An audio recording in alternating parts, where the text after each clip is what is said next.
feminist women out there are not going to like this. Women are perishing in this modern world more than men. Well, that's terrifying. If we want to exist on this planet, we're going to have to do Dr. Mindy Pelz. Renowned functional health expert, best-selling author, and keynote speaker, one of the leading voices in educating us about our bodies. Spending 2 decades helping millions worldwide. You got pretty famous from talking about this certain subject matter, which is fasting. What do I need to know? Research shows it's going to make me stronger. More lean, 1,300% increase in testosterone in men. Oh, wow. We see inflammation go down, growth hormone go up. It's the hormone that keeps you young and helps you burn fat. You know where it dropped the most amount of weight? Belly. Yep. Literally takes cells that are turning into cancer and it gets rid of those. You are tapping into a healing state that you never knew was there. I'm sold. Where do I start?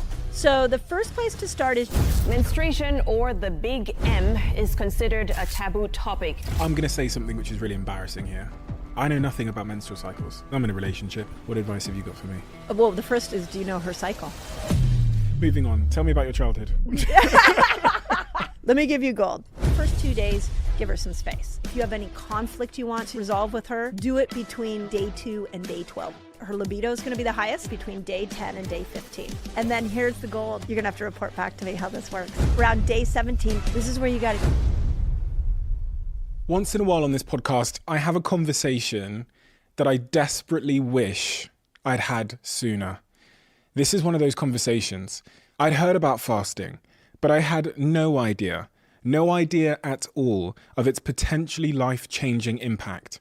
Weight loss, your sex life, a woman's menstrual cycle, how to heal from illness and injury, the incredible power of fasting.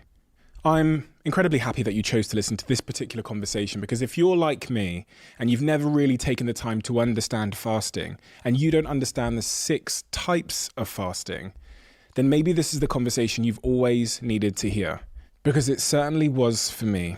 You are really, really going to enjoy this one. Take my word for it.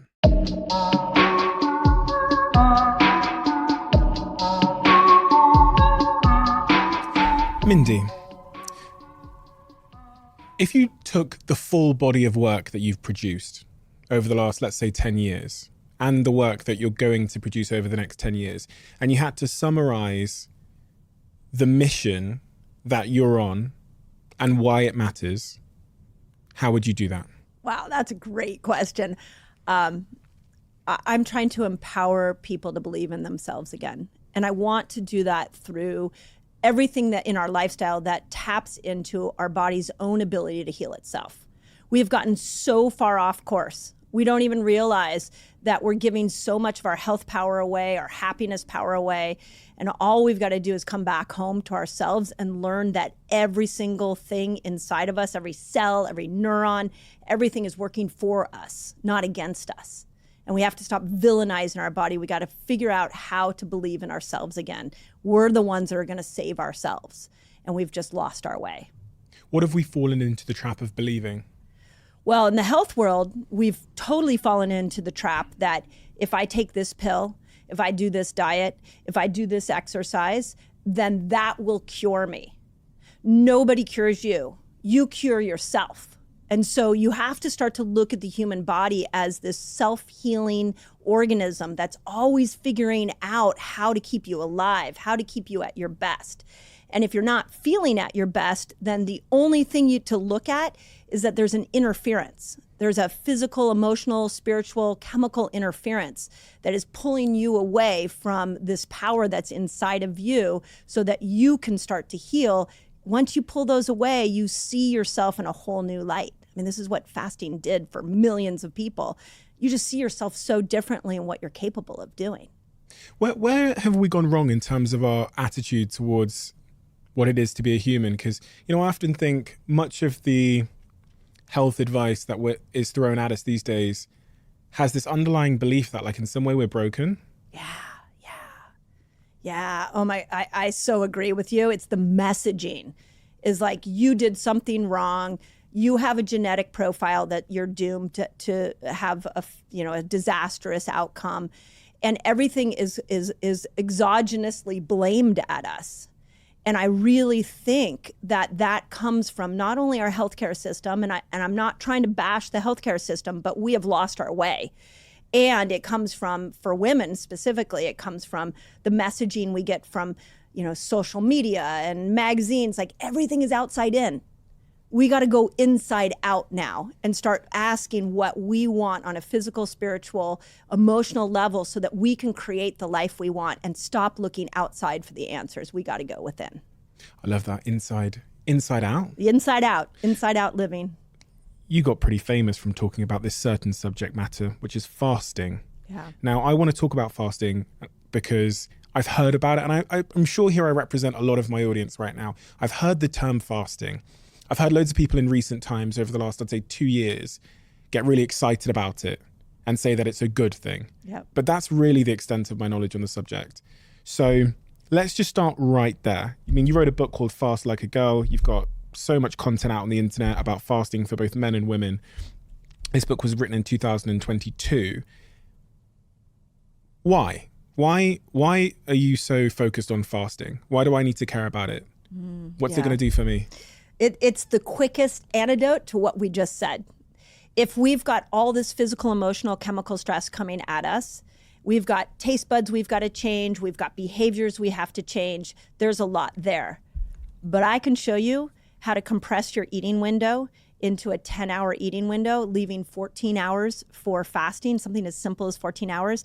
And I can show you how you can start to heal yourself without money, without time. You are literally tapping into a healing state that you never knew was there.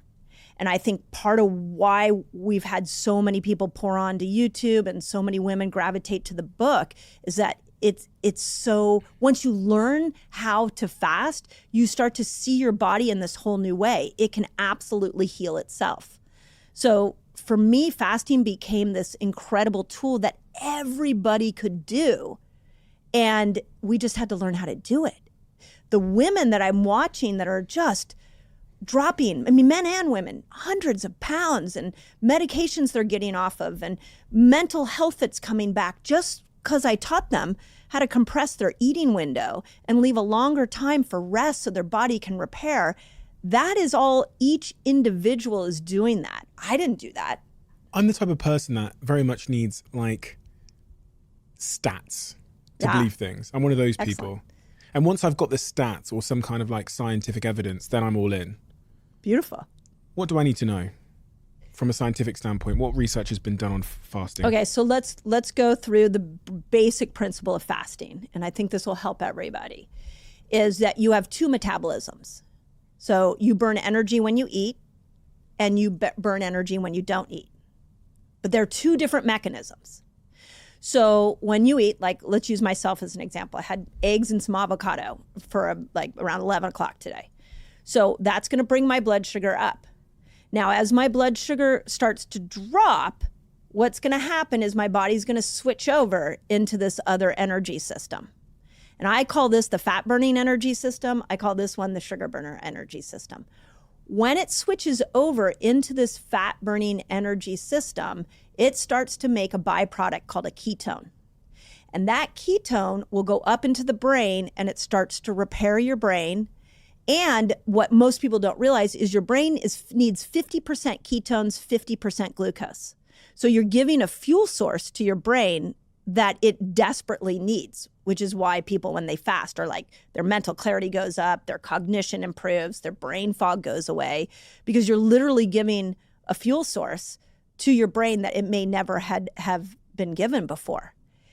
It takes about somewhere between 8 hours to metabolically switch over into this fat burning place. Okay. So if I'm doing a podcast and I want to be sharp, yes, I shouldn't eat 8 hours before. Yes. Fuck. Could you come back in 7 hours? 7 hours? Yeah, sure. I should have given you the memo before we got here. Yeah, so I think of it like a hybrid car. You switch over into this fat burning place. So at 8 hours, you start to make the switch. By about 12 hours, your body's now starting to make a good dose of ketones. The brain is excited, so you're getting that mental clarity. Ketones turn off the hunger hormone. So you also, when you switch over, there's going to be a point in which you're not hungry. And that all happens at about 12 hours. But you're also, if you stay there a little longer, if you stay there and you go 14 hours, 15 hours. So check this out. Research shows at 15 hours, we see growth hormone go up. Okay, growth hormone is the hormone that keeps you young and helps you burn fat. We also see in men 1,300% increase in testosterone just from somewhere between a 13 to 15 hour fast. 13% increase in natural testosterone stores. And we can explain why that happens in a moment. And then we start to see inflammation go down. So all of a sudden, if you have people who have like joints that are hurting, they start doing 15 hours of fasting every day and they're like, God, my joints just don't have that same stiffness in them anymore. But if you stay in that fasted window, you keep going 17 hours, your brilliant body turns within and it goes, wait a second, no food's coming in. We better get stronger. So it literally takes the bad cells, the cells that are slowing you down, the cells that are turning into cancer, and it gets rid of those. They're called senescent cells. And it literally recycles them out of your system, and it goes into the cells that are still usable, and it makes them stronger. It fixes the intercellular parts. We call that autophagy. And that actually was if you want stats, the Nobel Prize in 2015 by a Japanese scientist, Dr. Osumi. He won the Nobel Prize in medicine and physiology for this term called autophagy. And that's when you go without food, your cells will heal themselves. That was back in 2015. So I want to go into all of that. I want to start with why. Why does fasting help so much? And really, like, what I'm getting at there is if the effects of this are so profound in so many ways, then where did we go wrong? Because from what I, have been told, breakfast, lunch, dinner. Yeah. Breakfast, lunch, dinner. And then maybe, dessert. Yeah. And then, Yeah. That's the narrative that I was brought up on. Yeah. Well, breakfast is the most important meal a day. I've done a lot of research on that phrase. Do you know where it came from? No. It was actually, and I don't mean to diss any companies out there, but it was a tagline that they came up with for cornflakes, for Kellogg's cornflakes back in the 1970s. They needed a tagline that made people eat cornflakes in the morning. And so they came up with cornflakes. Breakfast is the most important meal of the day. And that has continued until this day. I can't find any research, and many other fasting experts, many other blood sugar experts will tell you the same thing. There's just no research showing that breakfast is the most important meal of the day. So that became a myth that we need to bust. Second myth we've been taught is you can speed your metabolism up the more you eat. 6 meals a day. Remember that one? Mm-hmm. Okay, also a myth. There is no evidence that the more you eat, the faster your metabolism will be. If you want a faster metabolism, you need to know how to metabolically switch. You need to know how to go from sugar burner to fat burner. And that's where you start to lose weight. So that's the other myth that I feel like we have to break apart. And then we have this, I can tell you as a mother, and this is, not for anybody to have mommy guilt, but what we do as parents is we have certain statements we make to our kids, like, dinner's being served, the kitchen's closing in an hour. You need to eat lunch, you need to eat breakfast. Like, we are programmed when to eat by a clock, not by our own internal sense.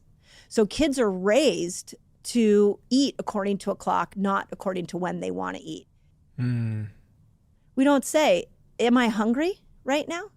No, that's so true. We all wait until 1 p.m. to have lunch. Right. And the morning we wake up, we feel like we have to have breakfast or we're doing something wrong. Yep. And then dinner time, any time between, 6 and 8, we have to sit down and eat again or we're doing something wrong. Yep.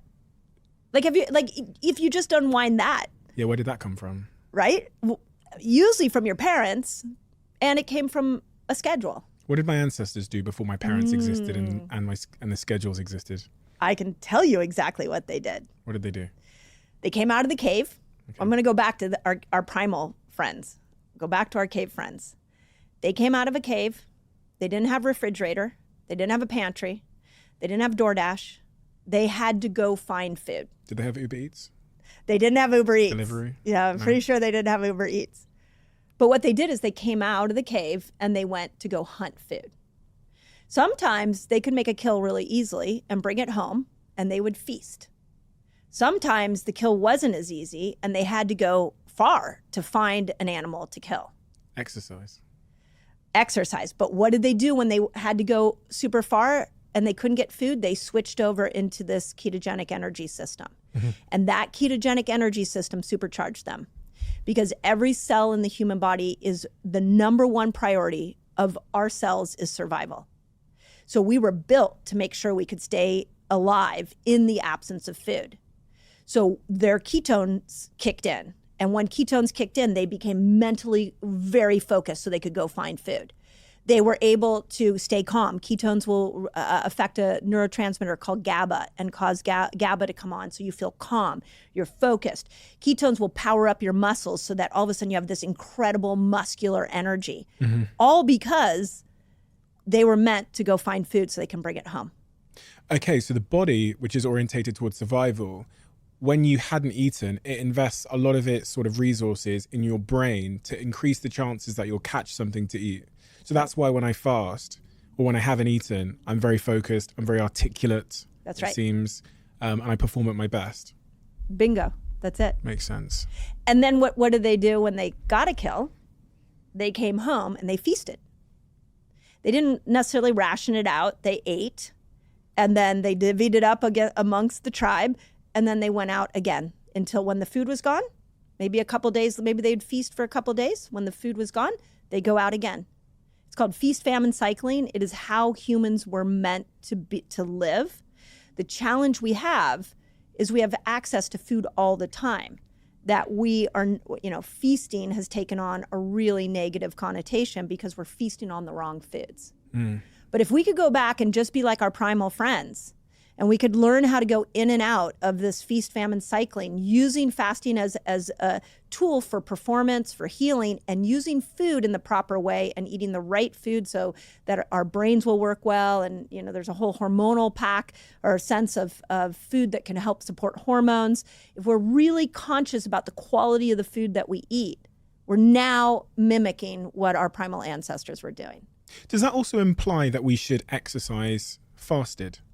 Because I was thinking about my ancestors, they would have been doing the most physical activity when they hadn't eaten yet. That's right. Yeah. They would have been doing the most physical activity right before they ate. Yeah. So really interesting point, and you and I were talking about this in the beginning, is that when you exercise in a fasted state, you're going to get rid of the glucose that's been stored in your muscles. So as that glucose comes out, because your body needs it to go, you don't work 100% off of ketones and 100% off of glucose. You're needing both of them at different moments of your day.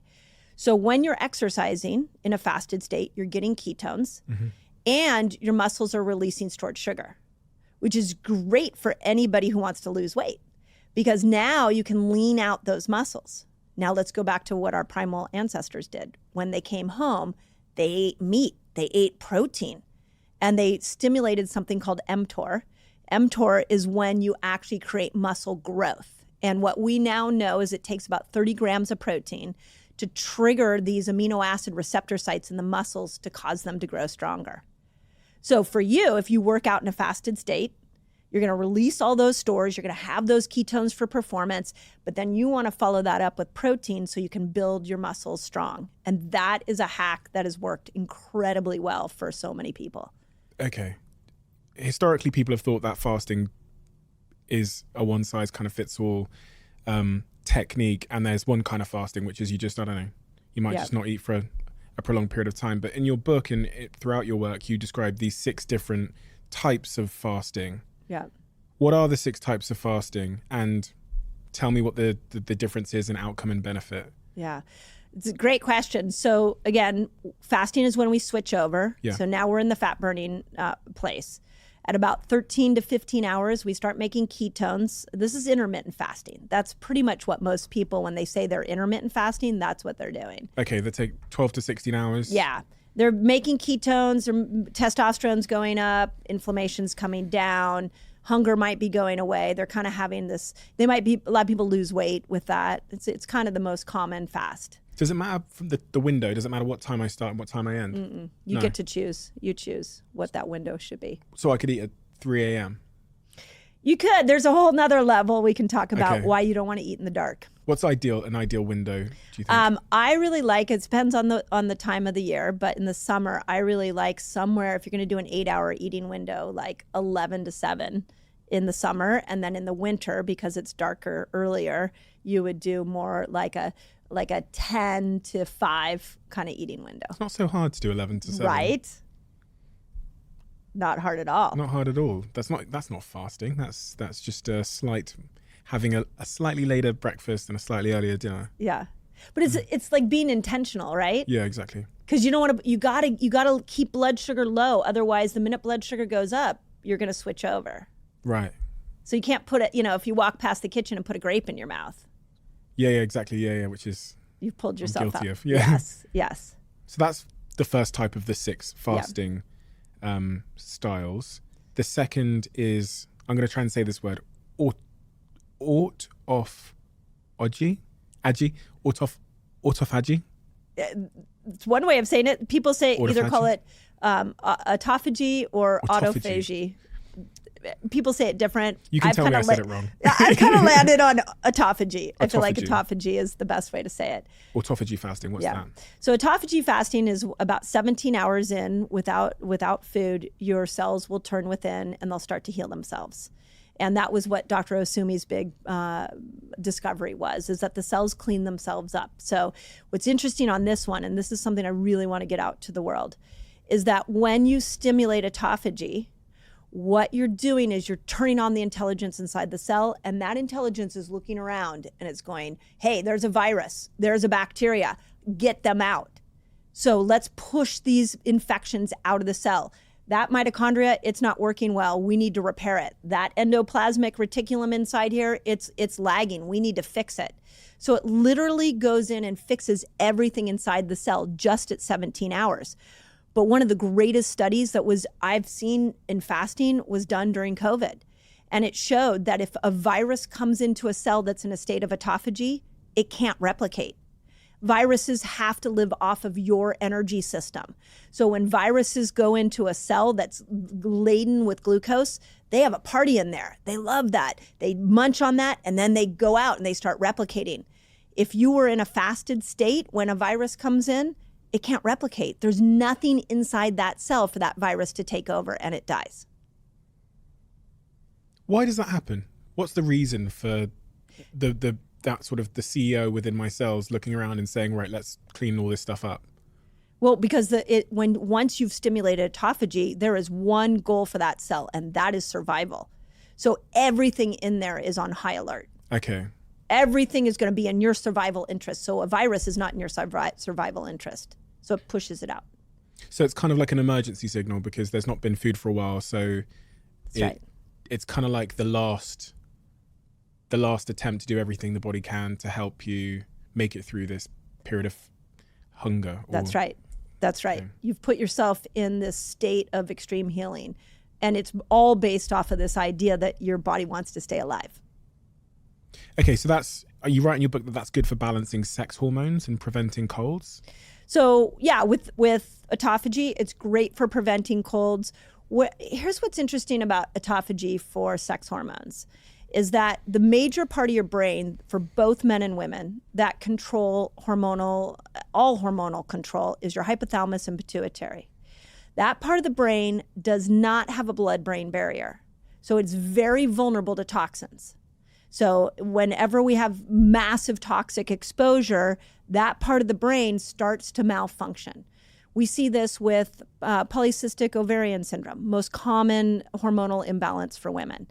Well, a lot of that is this imbalance of testosterone and estrogen, and there's a huge toxic piece that has destroyed or interfered with the part of the brain that controls hormones. So when we look at autophagy, there are certain parts of our system that are more easily influenced by autophagy than others. Well, it turns out the hypothalamus and the pituitary are easily influenced by autophagy and can repair themselves when they're in the state of autophagy. The other interesting cellular makeup that is highly influenced by autophagy are the cells around the testes and the cells around the ovaries. Those are the cells that are putting out sex hormones. And if that whole system is malfunctioning, when you go into a state of autophagy, those cells will respond and become better cells and be better at producing these hormones because of you dipping in and out of this state of autophagy. That really got me thinking, because I've been looking at a lot of companies from an investment standpoint at the moment that are trying to solve for this macro decline in male testosterone. Mm-hmm. You know, I had a few guests come on this podcast and tell me that male testosterone has been declining year over year. And then kind of paired with that, we're becoming more and more sexless. Our libidos seem to be in decline. I've got a lot of close friends of mine that are taking certain hormonal supplements to try and get their libidos back up. Yep. And for the first time ever on a show called Dragon's Den that I'm on in the UK, we had someone come into the den for an investment that was producing a supplement to try and get our sex drives back. Feels like a big macro conversation that we're not having. Yep. And looking at your work and the work around you've done about fasting and what you said there, it seems like there could potentially be a link between the two. The ways we're living our life and what we're eating, and our decline in testosterone and our libidos. There's a beautiful book, I don't know if you've read it, called Countdown. And it's about the sperm counts going down across the world. And I actually brought her onto my podcast, the woman who wrote the book. And she said that there's one chemical that's reducing sperm counts more than any, and it's phthalates. And phthalates are in fragrances. They're in our colognes, they're in our perfumes, they're in our laundry detergents, they're in our air fresheners. They also are now infiltrated into our water. So they've infiltrated they're now being sprayed on our foods. Animals that are drinking the water have phthalates in them. So it's the number one toxin that's destroying testosterone levels. And it's a brilliant book that she wrote. You talk about in The Reset Factory, your first book from 2016, chapter 10, you said something which I hadn't quite appreciated. You said that even the things we put on our skin are absorbed into our body, and then they go directly into our bloodstream and into our kidneys. I didn't think, when I read that, it got me thinking, because there's so many things that I sort of unconsciously just spray on my body every day. And I never look at what's in them because I just think it's on the outside and it will wash off. Yep. But now you're saying that. Yeah. Your skin is a breathable organ. So it's going to push toxins out and it's going to take toxins in. So think about if you've ever eaten something that didn't react well with you, you might get a rash. That's your brilliant body trying to push that toxin out. But the same thing happens when you put something on your skin. It actually goes into your body. So a good general rule is if you aren't willing to eat it, don't put it on your skin. And beyond that, if we even look at the microbiome, you have bacteria on your skin that protect you. And that bacteria are actually talking to the bacteria in our gut. There's actually a connection between the two bacteria. So if you start putting things on your skin that destroy that microbiome, you're actually going to ultimately have an adverse effect on the microbiome in your gut. So what you put on your skin is massively important. And then the smell, we know the hippocampus, which is the seat of Alzheimer's and dementia, is also where the olfactory nerve innervates. So when we smell something toxic and breathe something toxic in, it goes straight into the hippocampus and starts to create degeneration in those neurons that are ultimately can lead to dementia and Alzheimer's. Toxicity is a huge human problem. Toxicity.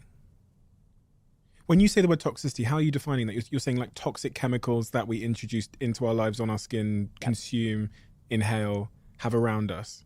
Bingo. Yep. And that are in our foods, etc. Yep, bingo. What are some of the most toxic chemicals or foods or products that we consume without thinking that you think we need to stop consuming on a day-to-day basis? Oh, but here's the easiest one is plastics, BPA plastic. They say that it's not a matter of if you have plastic in your body, it's a matter of how much.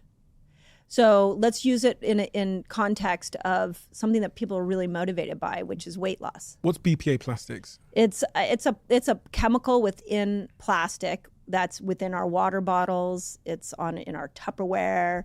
They actually they're saying that they're now in the microfibers of our clothes, and that's being washed out to. It gets really depressing when you start talking about toxins. It gets washed out into our oceans. So, but for the sake of simplicity, it's bottles mostly that you see, but we've got plastic containers, we've got plastic plates, we've got plastic everything, and that has BPA in it, and that is a toxin that destroys human health. And the biggest and most interesting thing that BPA plastics do is there was a study around something called an agouti mouse, and they took this mouse that had a gene for obesity. And they were twins.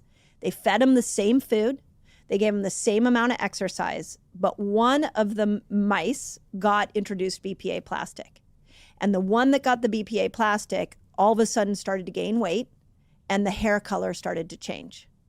And that was the only difference between these two mice with the same genetic profile. And so then when they detoxed the BPA plastic out, the mouse lost weight. So that was the beginning of us understanding a term called obesogens. And obesogens are toxins that actually make us insulin resistant, actually cause us to hold on to more weight. And that's just one category of toxins. Well, that's terrifying. It is terrifying. To be completely, from the center of my heart, this is why we have to educate ourselves. This is why we have to wake up. We have to understand that we are living in the most toxic time in human history. And it's not just mental stress. It's not just social media. It's a barrage of all of that is pulling us off course. And I can tell you that I have sat with some of the most brilliant doctors who are generally so concerned on the direction of humanity and where we're going because of the abundance of these toxins. As you said that, I could see a sadness in your face. Where does that come from? I think it's really easy when you hear a podcast like this and what I'm saying to reject what I'm saying, because it's too overwhelming to understand what the evolutionary mismatch we're in right now.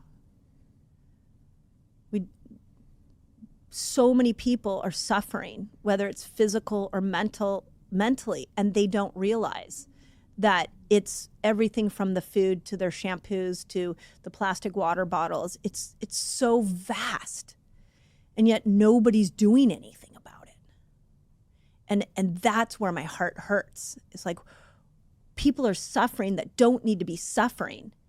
And if they understood that the modern world we're living in has taken us so off course with our health, and we've got to start to one by one figure out how to bring it back on course. And yesterday I sat with Dr. Dale Bredesen and interviewed him on my podcast. He wrote a book called The End of Alzheimer's, and he laid out 7 things that we need to do to stop Alzheimer's. And he strongly feels that Alzheimer's is optional. You don't have to get that. And those 7 things are so intense. Like, it's everything from detoxing to metabolically switching to prioritizing sleep to human connection to understanding, what the best exercise is for you. And it's easy for humans to look at those 7 things and go, I'm out. I can't do all that. But if we want to exist on this planet, we're going to have to do that. That's the new level of health we're in right now. And I love being the cheerleader. I want to be the one that's like, come on, we can do it. But I also need people to understand that where we're living as humans right now is a very, very dangerous place. And it's just in the existence of moving in and out of grocery stores and restaurants and, and the drugstore. Everything has a toxic insult on us. And it's overwhelming. It's overwhelming. Drastic action, because we're so drastically far away from where we're supposed to be. Yep. Where our ancestors were. Yep. We've built up this society that's full of plastics and toxins and alcohol and drugs and sugar everywhere. And I can't move in bloody New York City, which is where we are now, without someone offering me, almost every block is really bad food. Horrible. But food that tempts this certain part of my brain that maybe is looking to help me stay alive and to survive. whether it's pizza or sweets or whatever it might be. Yeah. So it is difficult, and I have a great deal of empathy for anyone that's struggling with it. Me too. It's we've hit a point where the door out of poor health is multifaceted. It's not just one door. And if you're healthy and you're just like, someone like you just wants to get in better shape, then the path is a little bit easier. Mm-hmm. But what do we do for the person that gets the cancer diagnosis? What do we do for the woman who's suicidal and going through her menopause years? Like, where are we helping her? How are we getting to them? And each time they walk into their doctor's office, they're typically getting a pill and not being taught how to live a life that works with their body in this modern world. That's where we have to get to. Quick one before we get back to this episode. Just give me 30 seconds of your time. 2 things I wanted to say. The first thing is a huge thank you for listening and tuning into the show week after week. It means the world to all of us, and this really is a dream that we absolutely never had and couldn't have imagined getting to this place. But secondly, it's a dream where we feel like we're only just getting started. And if you enjoy what we do here, please join the 24% of people who watch this channel regularly and have hit that subscribe button. It means more than I can say. And if you hit that subscribe button, here's a promise I'm going to make to you. I'm going to do everything in my power to make this show as good as I can now and into the future. We're going to deliver the guests that you want me to speak to, and we're going to continue to keep doing all of the things you love about this show. Thank you. Thank you so much. Back to the episode. You told me about the first 2 styles of fasting. The first one was intermittent fasting, which is 12 to 16 hours, which is good for weight loss, brain fog, that kind of thing. The second is autography. Autophagy. What did I say? Autography, but I like it. I said autophagy. It works for me. We can play that back. I definitely said autophagy. And if I didn't, we'll fix it with AI. Autophagy fasting, which is 17 to 72 hours, good for balancing sex hormones and preventing illness. Yeah. Broadly. Yeah. Number 3, we haven't spoken about, gut reset fast. Yeah. What's that? Yeah. So that's based off a study that came out of MIT that showed 24 hours without food and your intestinal stem cells inside your gut actually start to reboot themselves. Now, a stem cell is a cell that can go to anywhere in the body and repair itself. But at 24 hours, you get a plethora of them in your gut. And in the gut, we've got a damaged microbiome from everything that we've just been talking about. So what I discovered in this 24-hour fast is I could take women that have been on birth control pill for years, people that have been on multiple rounds of antibiotics, people who had been eating horrible food, and I could actually put them through a 24-hour fast once a week, once every couple of weeks. And these stem cells would come in there and they would start to repair. And so now if I teach that person how to eat right, their food is actually starting to build a better microbiome in the gut.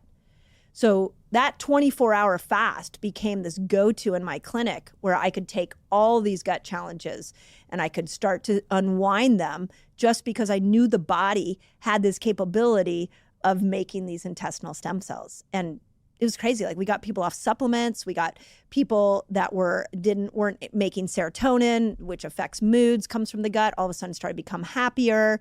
People who hadn't had bowel movements in like 3 days, all of a sudden we started to put in this gut reset, and it was like a miracle. It was incredible.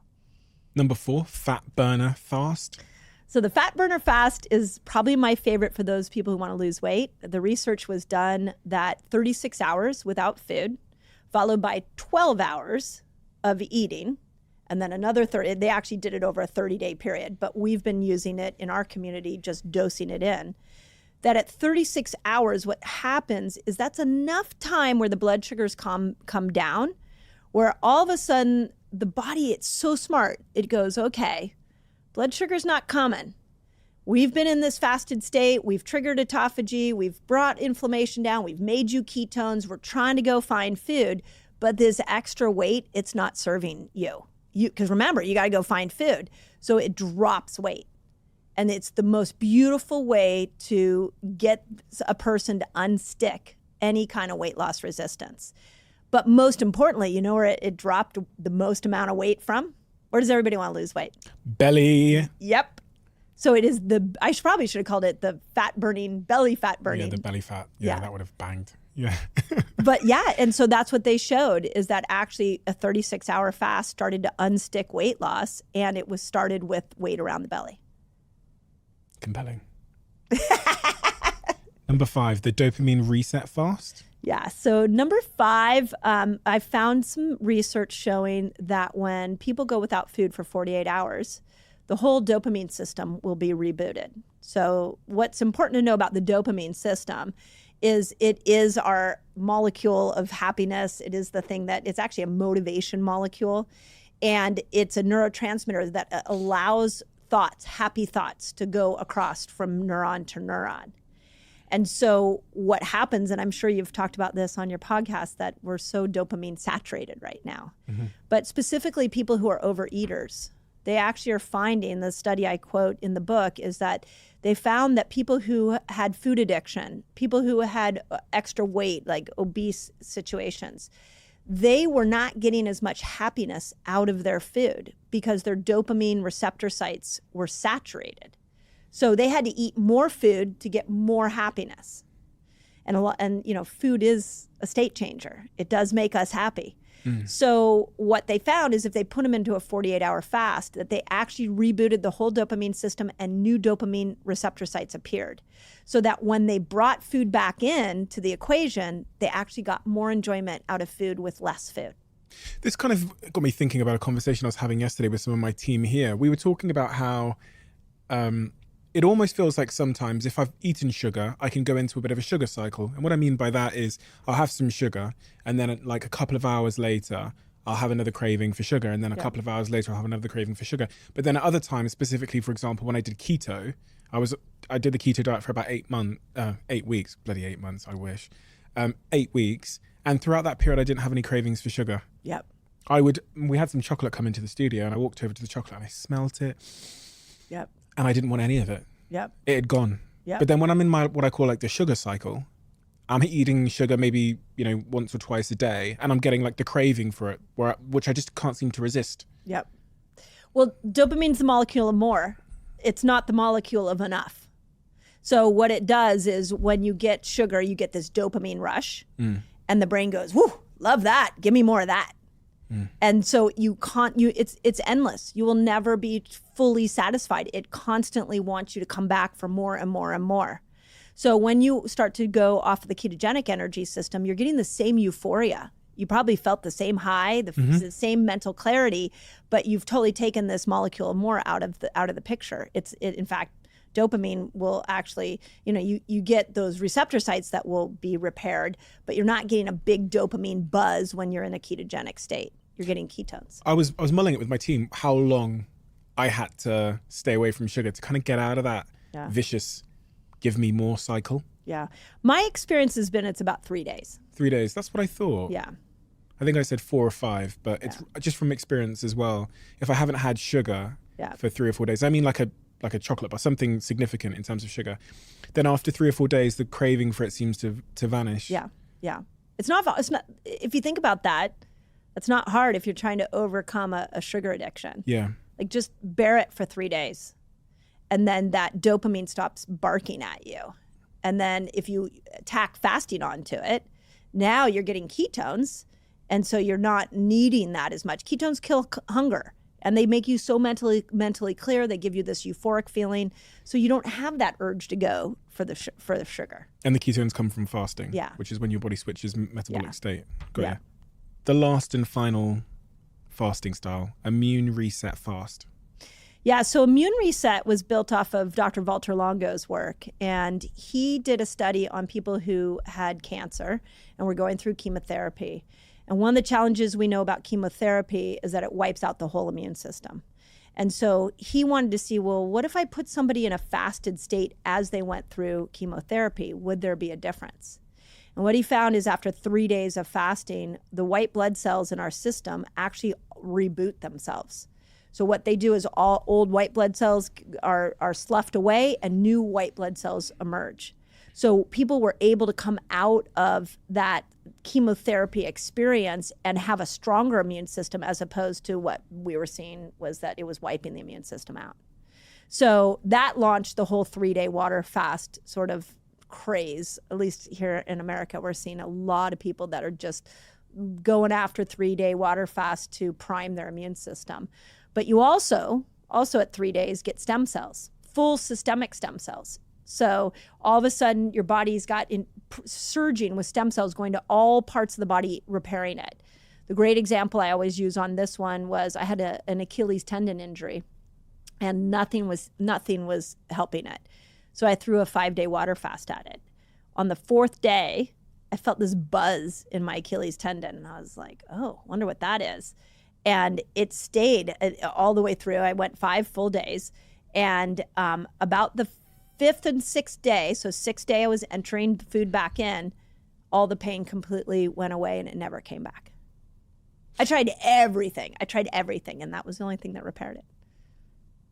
It does make, again, evolutionary sense that if our body senses we're injured because we're not eating or, some other signal that we are on a course to not survive, to put it nicely, it does make sense that it might set about to repair whatever needs to be repaired.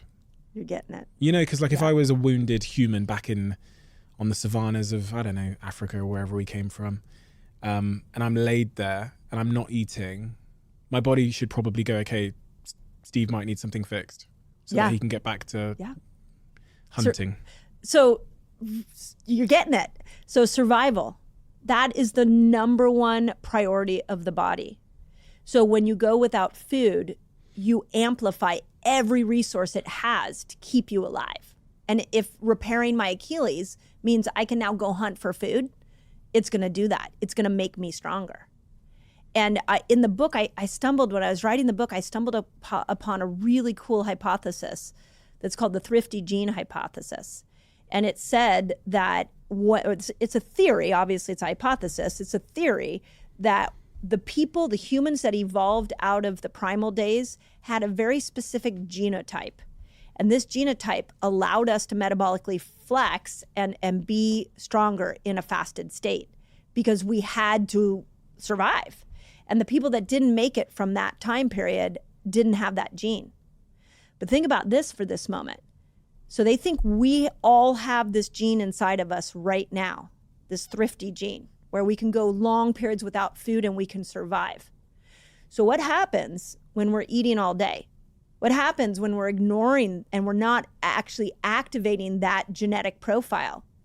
So what they are now believing is that diabetes, metabolic syndrome, all of that is largely happening because we are going against the genetic profile that we are now seeing in humans. We're like on the opposite end of this spectrum. We're overloading our bodies. Yeah. Which is meaning that the survival gene you referenced there is not being activated to help us. That's right. That's right. Interesting. What about coffee? If I'm going to fast I know people are so addicted to coffee, so I feel like I have to ask a question as their representative. If I'm going to fast, do any of these 6 fasts that you just mentioned, does coffee break that fast? Yeah. It does break it. No, well, it depends. Okay, so this, I'm just I laughing. need a yes or no. I can't give you a yes or no on it. That's fine. I'm going to give you most likely. Okay. No, let me give you most likely it's okay. Okay, most likely it's okay. Yes. There's not a high degree of certainty and conviction there. No. Let me explain myself. Okay. So when you drink a cup of coffee, it shouldn't spike your blood sugar. It shouldn't. Should not. It doesn't. So if it does, it shouldn't.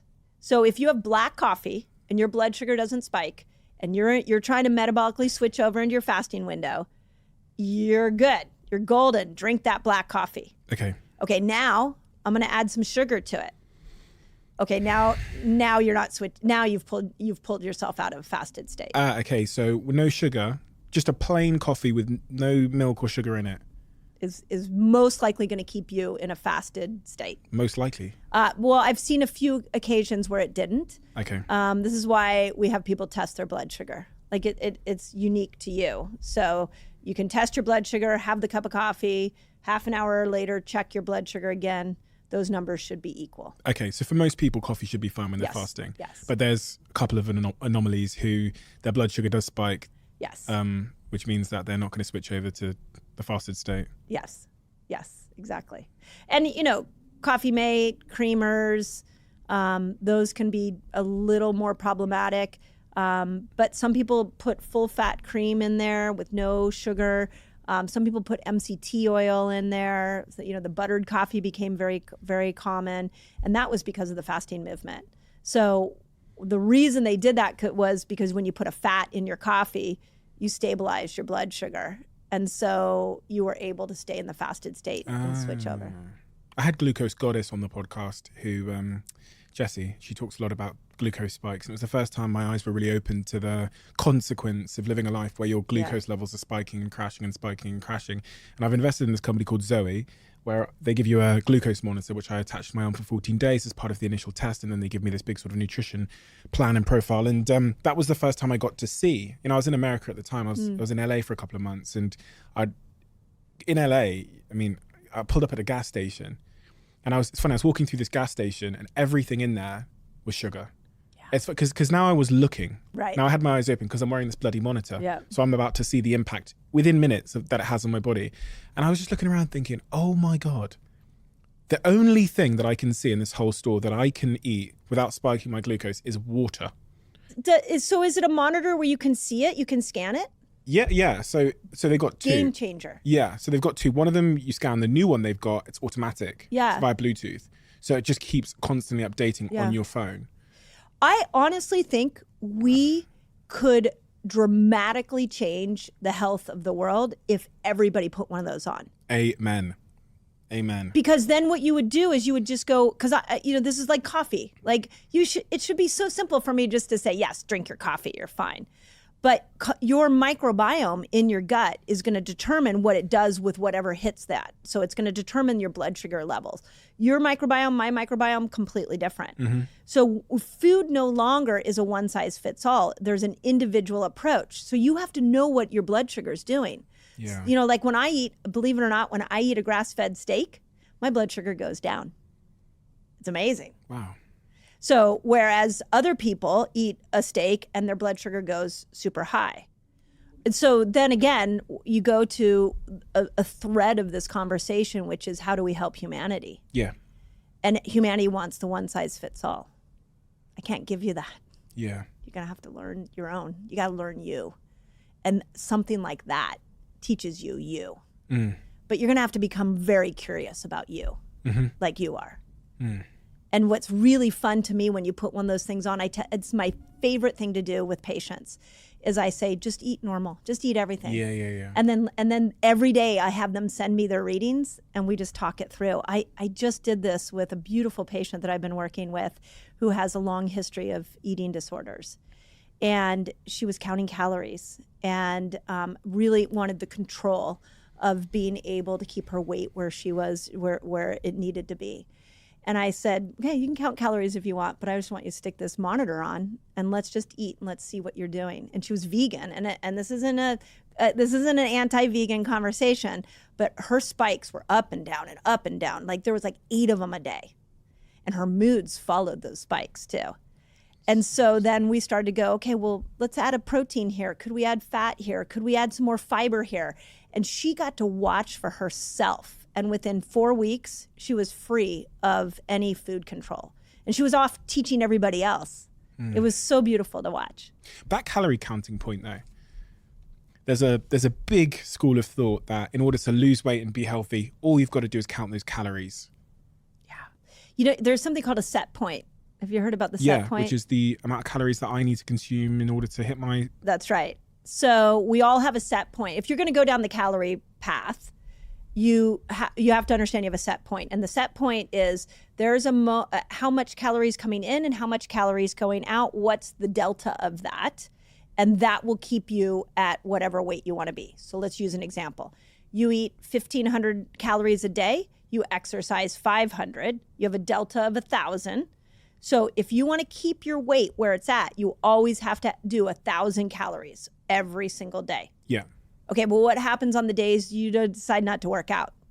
So now you have 500 extra calories that your body's not used to. And so what does it do with those calories? It stores it. So then you all of a sudden start noticing you're gaining weight and you don't really understand why. So you're like, well, let me count. I need to restrict calories. Yeah. So then you start eating maybe, I have 500 less. Yeah. and then you bring the set point down. Well, that's your new set point. You're going to have to stay at that set point now if you don't ever want to gain another pound. You see the game? Oh, okay. So my set point is moving, the crafty. It moves because as you restrict and as food restriction goes down and energy output goes up, your set point goes down. And now you're like, I feel great. But you can't leave from that set point. You're going to always have to make sure that set point is 1,000 calories or 800 calories. So I was told, I mean, this is the school of thought, that I have to have, for me as a male that has my weight, 2,000 calories a day. And then if I'm under 2,000 calories a day, then I'll lose weight. That's what I was told. Yeah. So you go to 1,500 calories. You drop weight. Yeah, to lose the weight. Yep. You go back up to 2,000. And for most people, they start to gain weight again. Because my set point has moved. Yeah. So now it's 1,500 Yeah. to maintain my weight. Yeah. Which is why, if you think about it, have we ever seen a calorie restriction diet work long term? No. Right. I haven't. Long term being the key word there. Yeah. It's short term, it works great. But this is why I'm such a fan of metabolic switching. How about we watch blood sugar? We put a monitor like you're talking. Let's put a monitor on so that you keep your blood sugar spikes minimal. It's like what I did with this woman. Is I was like, can we have two spikes in a day, not 8? And we just keep your blood sugar at a low level so that when you're not eating, you can switch over and now you can burn fat in the fat burning energy system. So metabolic switching is where you're keeping your blood sugar at a stable place. It's not got all these spikes all over the place, so that when it starts to go down, the body's going to want to switch over and it can start to burn fat and use that other energy system. What do you think our relationship should be with sugar? Well, you know, there's only 12% of Americans that are metabolically healthy. That means that they have the right blood pressure, the right cholesterol, that their hemoglobin A1C, their insulin, all those metabolic markers are in balance. Only 12% of Americans have that right. That is a huge problem. And that is largely because we're addicted to sugar. So what's the consequence of poor metabolic health? Obesity, cancer, heart disease, mental health challenges. I mean, you name it, every chronic disease on the planet at the root has a metabolic thread. Now, I hate to bring back a really traumatic topic, but during COVID, when we looked at the people that fell prey to COVID, this is no disrespect, they were metabolically unhealthy. And the people that had less COVID symptoms were the ones that were more metabolically healthy in general. So, and largely because the virus could really replicate if you had a lot of glucose in your system. So the consequence is huge. And the healthcare consequence, the amount of money we pay trying to help everybody put their health back together because they're metabolically unhealthy. If we just started with metabolic health, we would change everything. And metabolic health, people think of metabolic health often as being, you know, I'm in good superficial shape, I'd like to think. But that's not metabolic health. I'm guessing you can be metabolically unhealthy, but also have abs. Oh yeah. You could, this woman I was telling you about with all the spikes, she's actually a model and an actress. Oh, wow. That is beautiful. And we had to go back in and really work with getting her metabolically healthy. So yeah, we call it skinny fat. You look skinny on the outside, but you're dealing with excess sugar on the inside that is putting fat around your liver, putting fat in other areas. I think a lot of people can relate to that skinny fat concept. Yeah. So it's a major issue. And you know, we can look at different things like hemoglobin A1C. It's a marker in the blood. Everybody gets it tested every year when they go to their doctor. It should be under 5. If it's not under 5, what's happening is all that extra sugar is going around your red blood cells, and your red blood cells carry oxygen to your body. So they're gummed up with sugar, so they can't deliver oxygen to the brain, to your eyes, to your muscle. So you're not getting oxygenated because of the sugar just gumming up these red blood cells. In chapter 1 of your book, you talk about this metabolic health crisis in great detail. You share some stats, which I pulled out, which I thought were terrifying. It's page 4 of your book. You say, according to the CDC, 41% of women and 21 and older are obese. 45% have high blood pressure. 1 out of 2 will develop cancer in their lifetimes. 1 out of 5 will develop Alzheimer's. 1 out of 9 will get type 2 diabetes. 1 out of 8 will develop a thyroid problem, and 80% of all autoimmune conditions occur in women. Why is that last one? 80% of all autoimmune conditions occur in women. Yeah, so autoimmunity is a really interesting one. If you look at what an autoimmune condition is, it's the body attacking itself. And so when we look at where toxins go, we're back at the toxins. Hashimoto's. Why is the body attacking the thyroid? There's something there that needs to get out. So it's usually a toxic issue. So the body's attacking the thyroid. When we look at RA in joints, there's toxins in there, body's attacking that. So it's happening more to women, largely because, well, this could go dark real fast, but largely because we have so many influences that are affecting our hormones. So the best way I can explain this is something I call the hormonal hierarchy, where our sex hormones are going to be completely thrown off by insulin. So when you get insulin resistant, your sex hormones are off. And insulin is going to be so impacted by cortisol. So when you're stressed all the time, you're going to be insulin resistant. And when you're insulin resistant, you're going to have trouble balancing estrogen, progesterone, and testosterone. But at the top of the hierarchy is oxytocin. And oxytocin is that, we're getting oxytocin right now just from connecting with each other. And it'll start to calm cortisol down. And then when it calms cortisol down, you can be more insulin sensitive. And when you can be more insulin sensitive, now your sex hormones can balance better. So we need that hierarchy as women to be in balance in order for our bodies to be in balance. But what do we have women doing right now? We have poor diet, lots of stress, and our sex hormones are way off. Sugar. You're going after the sugar. Yeah. So women are perishing within this modern world more than men. So we've got to help a woman bring back more insulin sensitivity. We got to get her doing better stress management. And when we do that, now the immune system can regulate. Now the immune system can calm down and stop being so hyperactive, attacking all the toxins that are in the body. So it's very complex. Does that imply that women and men have a different relationship with stress? Oh, yeah,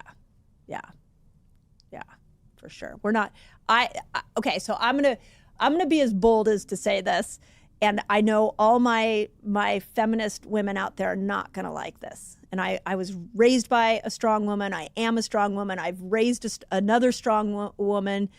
And I have to tell you that we are not meant to handle the stress loads as well as men.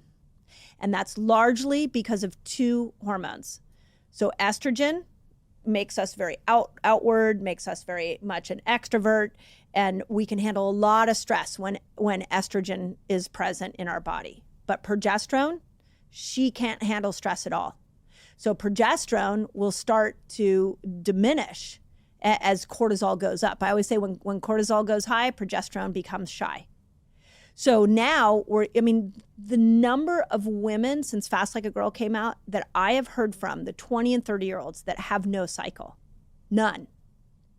That is because they're insulin resistant, they're more stressed, progesterone's not making her appearance, so there's no shed of the uterine lining. That is absolutely a stress issue.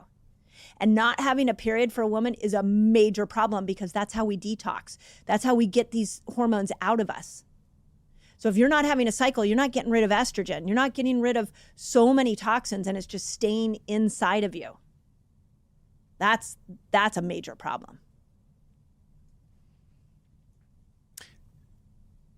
Controversial idea, but it rings true for a lot of people. Yeah. And I know this because I've had women very close to me in my life talk to me about this exact thing, and specifically not having their menstrual cycle and then focusing on the stresses in their life, and then Comes back. their menstrual cycle coming back. People very, very close to me, in fact, that I've struggled with because of this exact challenge. Yep. It is a controversial idea, though, isn't it? It's Yeah. slightly problematic as an idea. Is there any scientific basis for that idea?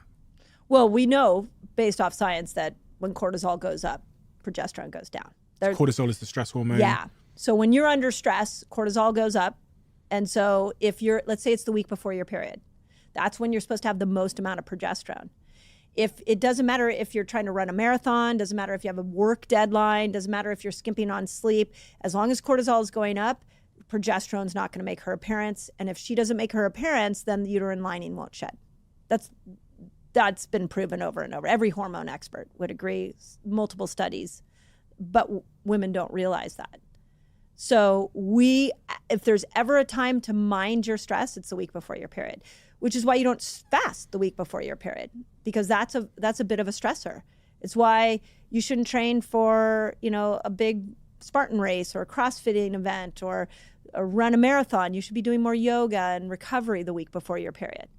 This is why we should prioritize sleep the week before our periods, because we don't want cortisol up. So in an interesting world, this is sort of the vision I have for women right now, is what if there is this moment where the week before our period, we have the capability of maybe not working as hard. They're like Spain, they're giving a 3-day menstrual leave to women.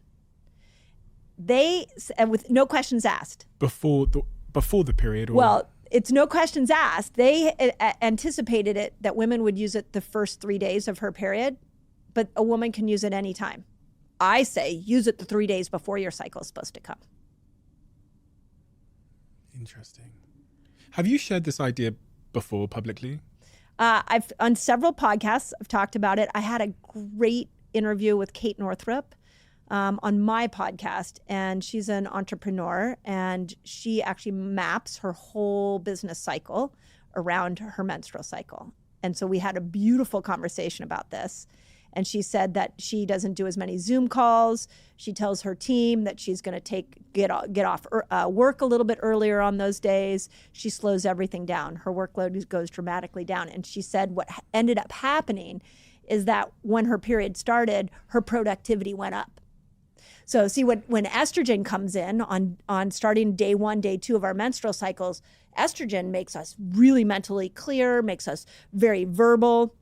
Estrogen's an incredible hormone for productivity. But if you aren't minding that back half of your cycle and you're not slowing down then you're coming into your period and you hear so many women who are like, oh, I'm cramping, I'm bleeding a lot, it's really painful. That's because you didn't mind the back half of your cycle. And what's the sort of evolutionary basis for all of this? Why is the body doing this? Why is the body not going to give us our periods? I mean, listen, I don't have a period, but I have a version of it, right? I'm sure men have some kind of. You guys you work off a 24-hour cycle. Okay. So every 15 minutes you get testosterone. Okay. We joke about that, right? What do you say? You joke behind our backs. Kind of. What do you say? The joke is like, if you don't like what your husband's saying, just ask him in 15 minutes. He might say something different. Oh, that's what you've been saying. Oh, just letting you in on what might be going on behind the scenes. Okay. So what is the evolutionary basis for why that is true? So think about, let's go back to our primal days. So, testosterone is meant to have you go out and hunt. It's a very motivating, you get it every 15 minutes. So, God, this sounds, as I'm saying it sounds so sexist, but when we look at the body, this is actually how we're built. So your body was driven to go hunt and go find and go achieve. That's the number one hormone that it works off of. For the women, we are meant to be more outgoing before ovulation. Okay, why is that? Oh. We need to connect. We need to start to feel that mental clarity. Estrogen makes your hair really full and your skin really glow, and it starts to make us more beautiful, all leading up to ovulation. Once ovulation hits, now we have estrogen at our peak, we have a little bit of testosterone, and we have a little bit of progesterone. Okay, well, why is that? Because now our libido's up, We're motivated to reproduce. We're looking beautiful because we have so much estrogen going through our body. We're verbal, we can connect, and we have progesterone to keep us calm. So we're supposed to reproduce when ovulation hits. And then the back half, technically, we would have a fertilized egg and we would be winding down. And if we didn't get a fertilized egg, then we're supposed to relax so we can go back and do the extroverted piece of ourselves in the front half of our cycle. So it's all based off of reproduction. So I need some advice then, because I'm in a relationship and I want to understand, I guess this goes both ways. I want my girlfriend to understand how hormones are influencing my behavior. Yeah. And I want to know how hormones are influencing her behavior. Yeah. What advice have you got for me? Well, the first is, do you know her cycle? Moving on, we're going to talk about sugar again. No, this is too good. So sugar, it's really bad, isn't it? Who's to blame? No, seriously, no. Tell me about your childhood. No, get to know her cycle. I'm gonna give you gold right now. Shouldn't I? Let me give you gold. Okay, so day 1 of her cycle, day 1 to day 10, she's building estrogen. First couple of days of her cycle, just let her be. Like she's transitioning out of the back half of her cycle. She might be having some heavier bleeding. She's moving into that extroverted place. So the first 2 days, give her some space. Now day 3, estrogen's starting to build. So you're going to notice she's more verbal. She's going to be more present. She might feel more outgoing. She's going to feel like she wants to connect with you. That's going to go all the way through ovulation, like in the middle of ovulation, which is about day 12, day 13, where all of a sudden estrogen's at its peak. If you have any conflict you want to resolve with her, do it between like day 2 and day 12 of her cycle. She's going to be so ready to handle any conflict with you. Let me write that down. Day 2 and day 12. Day 2, like literally. That's when I pick my battles. I had a dad come to me and tell me that he was struggling to understand his teenage daughter. And I said, well, do you know her cycle? And he's like, no, I don't. I said, well, you would never, ever bring a conflict to her on day 18 or 19 of her cycle. Bring it to her on day 10. And now she's going to talk to you. I'm going to say something which is really embarrassing here. I know nothing about menstrual cycles. At no point in my life did anybody teach me about menstrual cycles. The only insight I have in my life to what a menstrual cycle is overhearing my sister when I was younger talking about it. Yeah. And when I say overhearing, I mean maybe a sentence. And then maybe my girlfriend, once in a while, she'll say, oh, I'm coming into my cycle or whatever. She'll say I'm on my period. That's, for most men, that's in fact the extent of the education we have about the female reproductive menstrual cycles. Yep. So talk to me like I'm an idiot about the menstrual cycle. Yeah. How long is it? Oh, I love this. And do you know that most women don't know? Oh, really? So, most women are ignorant to their own cycles. So it's 28 days, anywhere from 28 days to 32. Every woman has a different length. Okay. And what day does the period come on? Day 1. So day 1 is the first day she bleeds. Okay. Then how long? That lasts for what, 7 days? Everyone's different, anywhere from 3 to 7 days. Okay. So you said between day 2 and 12 is when to pick my battles? Yes. So day 2, you're going to start to see her emerge a little more gregarious. She may be a little more outgoing. So, as she get closer to day 12, you want to go party with her. You want to take her out, make her feel good. Like, that's the time to wine and dine her. Okay, cool. We'll put all the dates then and all the fights. And then after day 12, what am I doing? Then after so day 12 is right when she's ovulating. So you're going to have to choose your battle there. But ovulation occurs for most women between day 10 and day 15. There's a small little 5-day window there. Once I figured this out, I was like, why don't men know this? That's when her libido is going to be the highest. Okay, so we're having sex. Yes. So if you want to have sex with her. I'm just writing this down. Yes. So have sex with her around that time. If she's willing. She's going to be more motivated because she has testosterone. She's going to feel more like it. Okay. Then after she finishes ovulating after day 15. Yeah. So then there's going to be a crash of hormones. You might see a change in her personality. She might feel a little low. Go stay in a hotel. But you could ask, I'm joking. if she's having a bummer day, or a low day, ask her, do you know what day of your cycle are you on? Be really nice. Be really nice. Really nice. And then here's the gold. Here's gold. This is so good. You're going to have to report back to me how this works. Okay. When around day 17 or 18, progesterone's coming in. This is where you got to give her foot rubs. You got to be extra special and cater her like she's the queen that she deserves to be. Okay, so all my compliments, that's where I pull out the notepad. Yes. But what you need to know is she's probably going to be like, if you're like, oh, you look so beautiful today, she might at that time be like, no, I feel horrible. I'm bloated. I don't feel beautiful. But I should disagree. I should say, no, you don't. You look amazing. Okay, cool. And you do that till she bleeds. And you can take amazing care of her in the week before her period, and you will get kudos like you can't even imagine. And then start it all over again. Got you. Yeah, I mean, just once you understand our patterns. And then it also helps you understand that we're going to be more outgoing in the front half of our cycle. We're going to be more introverted in the back half. What about men? You guys, every 15 minutes, you're pretty black and white. Really? Yeah, you're pretty straightforward. So if she was asking you the same question about me, would you say anything to her about my hormone cycles at all? You'd just say... It really depends on the issue at hand. So if it's a mismatch of libido, then the best time to have sex with a woman is during ovulation. Okay. Because she has the most amount of testosterone. Day 10 to 15 of her cycle. Yeah. It would be really handy, wouldn't it, just to have a little menstrual cycle chart on the wall at home. I know that sounds a bit strange, but just so I know what's going on inside her body. The first time I discovered this, I started using an app called the Clue app. Yeah. And it shows you in a circle. It kind of shows a little cloud, and then it shows you where PMS clicks in. And it actually has a button that you can share it with people in your life. And I thought, not only does my husband need this, but my staff needs this. They need to understand where I'm going. And what if all the women on my team actually shared it with each other, and we could see where each other was at in the menstrual cycle? We would understand why a woman's moods can be so up and down. It's really, because of these three hormones, our moods are much more volatile than yours. You guys are pretty steady Eddie. This is general. I hate to be sexist in this conversation, but this is hormones and the way they work.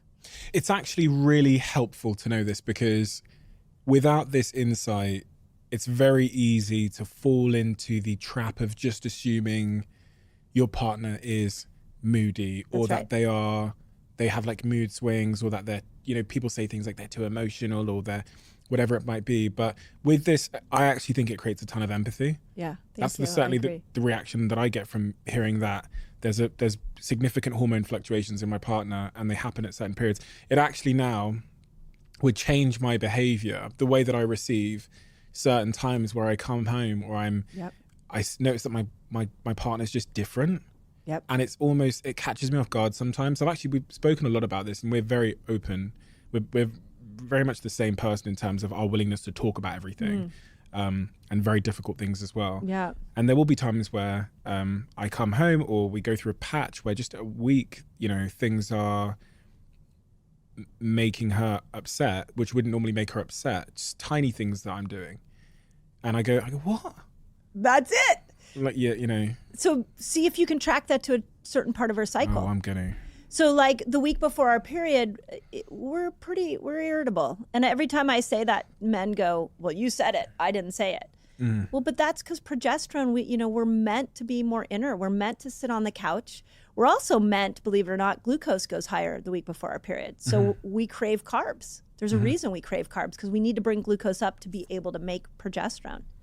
So we crave carbs, we're irritable, we don't want a lot of cortisol, so generally we're a little bit slower. We don't want to, we don't have the desire to push through stress and push through exercise. And so we're different that week. So if you come up and you just put your hand on our shoulder and you're like, I love you, you're amazing, I'm here if you need anything. That's all you got to do.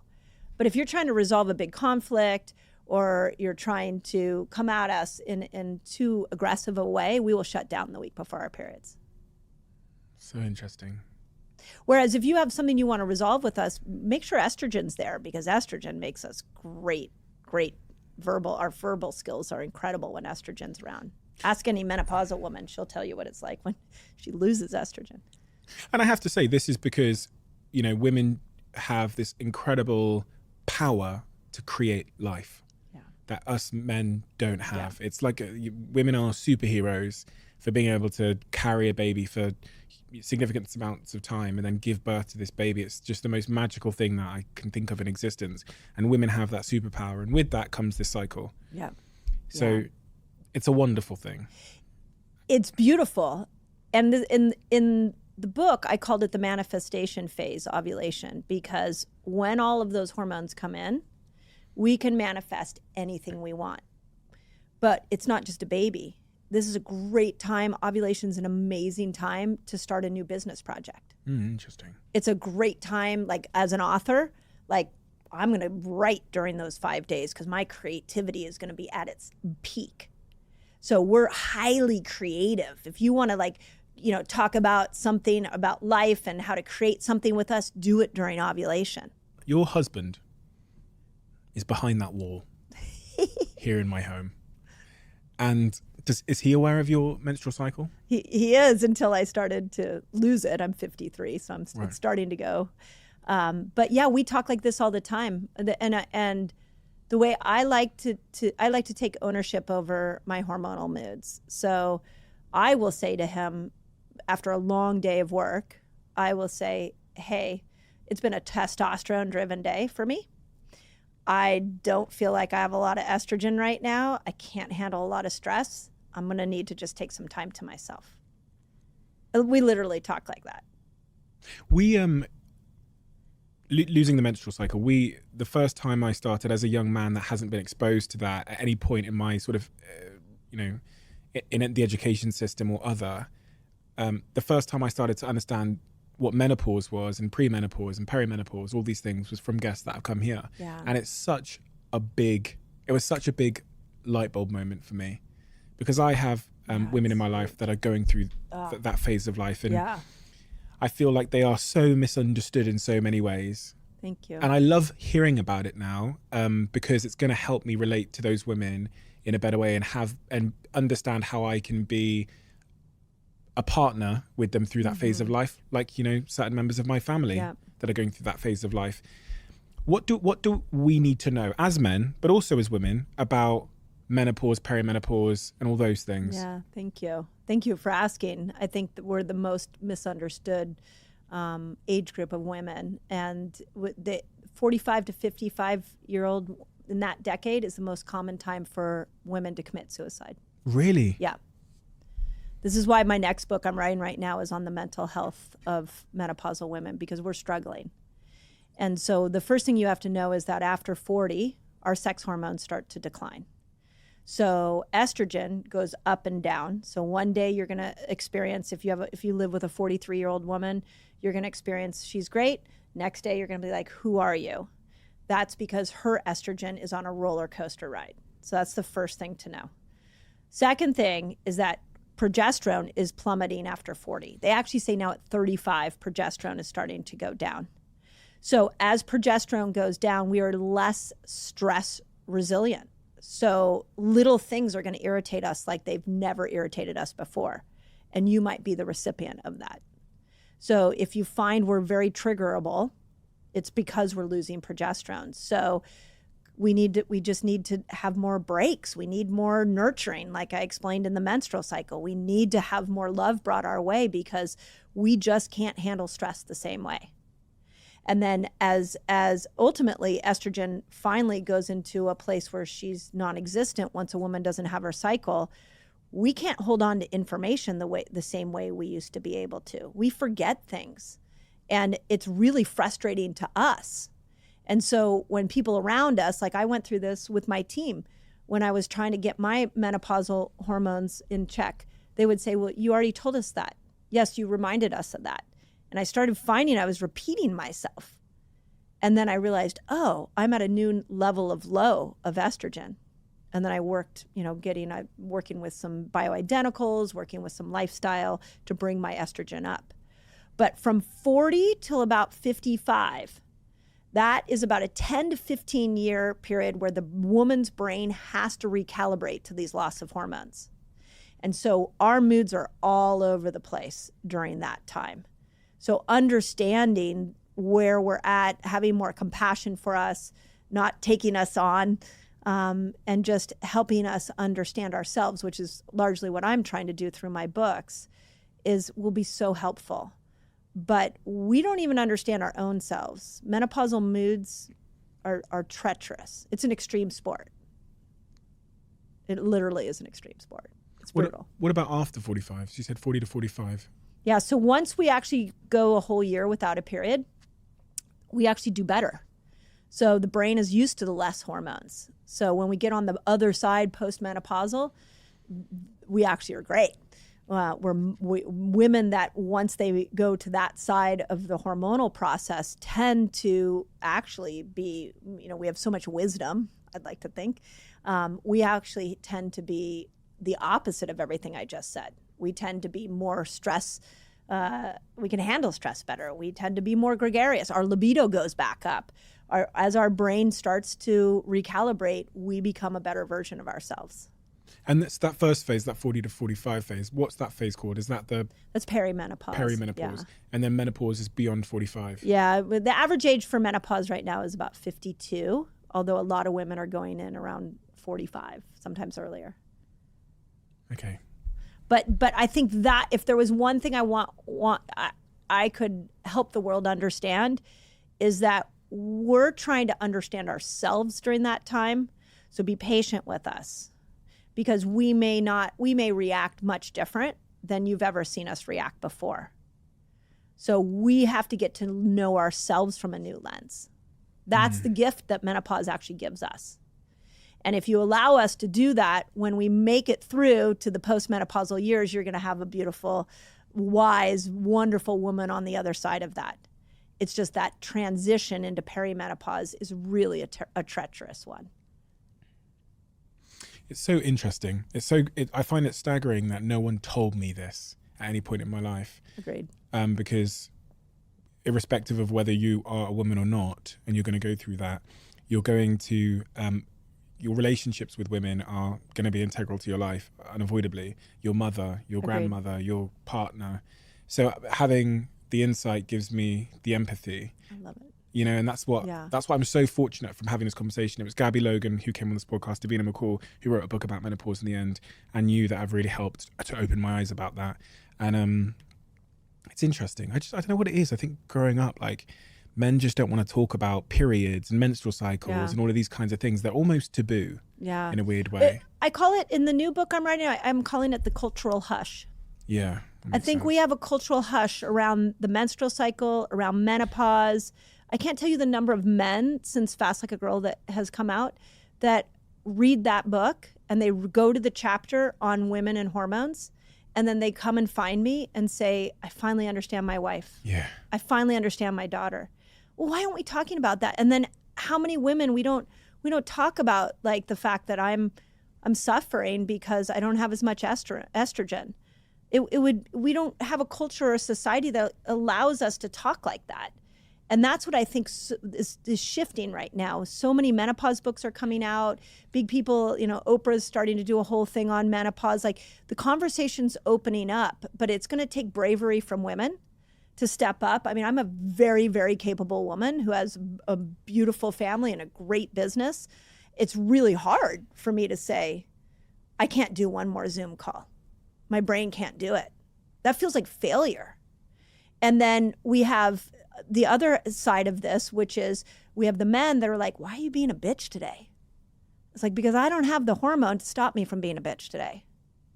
So those kind of conversations are not happening. But if we did it with more empathy, if we could express ourselves like, hey, I need a break right now. It's just a lot on my hormones. Give me 30 minutes, give me an hour. I can come back and be a better version. I just need to take care of myself now. Someone's going to be listening to this and they're going to think, it's not a problem. You can just go get the hormones. You can just go get some HRT. It's called HRT, right? HRT, yeah. You can go get some HRT, throw that at the problem, then you'll have your hormones back. Yeah. So this is the big thing, is that just because you take a hormone doesn't mean your cells are going to use it. So if you take it, let's use thyroid. It's a perfect example because so many women specifically take thyroid medication and they don't see any change in their thyroid symptoms. It's called an exogenous hormone. You bring it into your body the body registers that it's there. The gut and the liver have to still break that hormone down into a usable form. So if your gut is off or your liver is overloaded, you're not going to break that hormone down. Once that hormone's broken down, the cell has to be able to receive it. If that cell is inflamed with a lot of toxic oils and endocrine disruptors, there's no way to get the hormone into the cell. So there are 3 very pivotal pieces. There has to be production of the hormone, there has to be breaking down of the hormone, and there has to be receiving of the hormone. So when you take HRT, you're only handling one of those things. And lifestyle. This is why I'm so passionate about lifestyle. Lifestyle can handle the other 2. They can take care of the gut and the liver. They can open up the cell so it can receive HRT. I wrote a book called The Menopause Reset, and it'll come out, and we're reissuing it in June. And one of the things in there is I mapped out 5 lifestyle changes that women should do after 40. And in that book, I lived that. I did that through my whole 40s. I didn't start doing bioidenticals till like 52. But I had my lifestyle dialed in first. And now bioidenticals are working well. People are sat there going, 5 lifestyle changes? They want to know what they are. They're gonna buy the book as well, aren't we? We're gonna buy the book and we're gonna find out right now. Yes. Okay. Well, what do you think the first one is? Fasting. Yes. There you go. The first one's fasting. And actually Fast Like a Girl came after the menopause reset because all the women asked me, well, what if I have what if I'm in my 30s? What if I'm in my 20s? How should I fast? So that was sort of the birth of that book. So fasting. Second one is you have to learn to cycle your food. So ketogenic diet works really well at certain times. Cycle your food. Cycle your food styles. What does that mean? So if in the front half, if you have a menstrual cycle, yeah, in the front half when estrogen's coming in, go keto. Keep carbs low, keep glucose low, you're great. Back half of your cycle, when progesterone's coming in, raise glucose. So don't go keto, but do nature's carbs. Do more fruits, do more squashes, potatoes. That's going to help with building progesterone. So the perimenopausal woman has to learn that there's times to bring carbs down and there's times to bring carbs up. And that's what I explain in that. I called it keto variations in that book. So that's step 2. Step 3, microbiome. You got to pay attention to your microbiome. Too many women have been on birth control for decades. They go screaming into their perimenopausal years and their microbiomes is completely off. We have a whole set of bacteria in our gut called the estrobolome, which is the bacteria that break estrogen down. So you need to be eating more leafy green vegetables, more nuts and seeds, olives, chocolate even is great for the microbiome. So I list all those foods out in there. And then go ahead. And that's for stage 2 of the 3 steps to these hormone replacement therapies actually working, which is being able to metabolize the hormone, break it down. Yes, you got it. Okay. Step 4. You got it. You're going to be a hormone expert after this. Well, not just a pretty face. Yeah. So then the 4th one is watch your toxic load. Okay. So we talked about that. And then step 5 is my favorite. And it's stop being a rushing woman. Yeah, I know. As I tell you, from a rushing lifestyle. We need more, as we go through perimenopause, we need more downtime. You got to schedule more downtime. You need to let that nervous system come down. You can't go through your perimenopausal years and thrive if you are go, go, go all the time. It will catch up with you. And so you've got to bring in more mindfulness, more meditation, more yoga, more vacations, more no's. That's got to be a part of your repertoire. You might have gotten away with it at 35, but you won't get away with it at 45. I was thinking then as you're speaking, I was thinking about how I kind of summarize all of these points into how we should be living our lives as men and women. Because obviously we've got dragged into a consumerist, workaholic, sugar overloaded, toxin ridden life because we've been unconscious. Yeah. So that's the way that corporations and media narrative and social media algorithms have taken us. Yeah. So I was thinking if we could just pause for a second and we could rewrite the blueprint of what it is to be a human and how to live, let's try and rewrite that. So how would I work as a man and a woman? What would be the differences? How many days a week? What if you were in charge now of rewriting that, which you might be one day? I'd You like know? to be. You'd like to be? Okay, so Yeah. you're taking on the responsibility. So how would men and women work? And you mean from a business Yeah, place? like a professional standpoint. Okay, well, let's start with a man. Yeah. So, well, both men and women, we have two nervous systems. One that speeds us up, one that slows us down. So you could be in a speed up mode most of the time. I would say you just need to make sure. I mean, it really, actually, I just thought about this right now. The patriarchal work week works really well for men. Monday through Friday, work your fanny off. Saturday, Sunday, take it off. Now you're moving in and out of your parasympathetic and sympathetic nervous system, and you're giving both of them a break. You are not meant to be working 24/7, 7 days a week. You know, like you're not meant to be working all the time and never taking a break. What would you make the work hours for a man? Well, I'm a big fan of working in the daylight and resting. We're supposed to rest when it's dark. Okay. So winter you would work less, summer you would work more. Okay. We do the opposite, right? We take more vacation in the summer. Women? So women, we would design our whole work week around our menstrual cycle. So we could go full tilt all the way till day 19, day 20, and then we would take a week off and we would bow out. So instead of doing it in a weekly amount like you guys would be doing, we'd be doing it in a monthly amount. And how long would you bow out for? Well, ideally, it depends on each woman's going to be a little different, but I would say anywhere from, I want to say 7 days if it worked for a schedule until you bleed. So day 20 till, you know, if day 21 till day 28, you would do it for a week. Bowing out might also look like I just am not going to take on the high load that I normally do the rest of the month. Maybe I'll cut it in half. Mm-hmm. Maybe work from home or Yeah.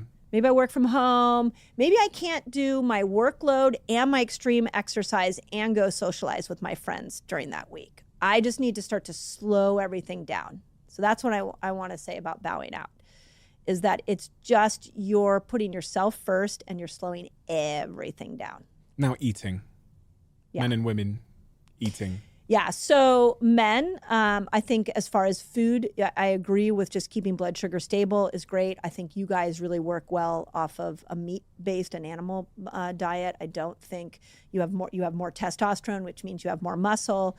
The way that we build muscle and keep muscle strong is through amino acids, and you get that in meat. So for men, I feel like that primal diet, the paleo diet, was meat and vegetables and fruit is amazing. I think that's perfect. I don't think refined flours and sugars that we are exposed to, I think that in an overabundance, they'll hurt men too. And we're seeing that with metabolic syndrome. Women, we do well with meats. I think we need less of it because we have less testosterone. So we may need less of it, although it is important. Protein is important, especially as we age. So I don't want to lose sight on that. But we also need to bring glucose up. So we need more fruits. We're going to need more squashes. We're going to need more potatoes. And that's, all built around your menstrual cycle. And so eating times? I'm not a fan of eating when it's dark out because when melatonin goes up, you become more insulin resistant. So I'm a fan of... Which means what? It means your body won't process the glucose from that meal as efficiently when it's dark out. It won't take it away and store it where it needs to be stored as energy. Exactly. It will store it as fat or something? Or it's going to store it as fat. If insulin can't drive it into the cell for energy, it'll store it as fat.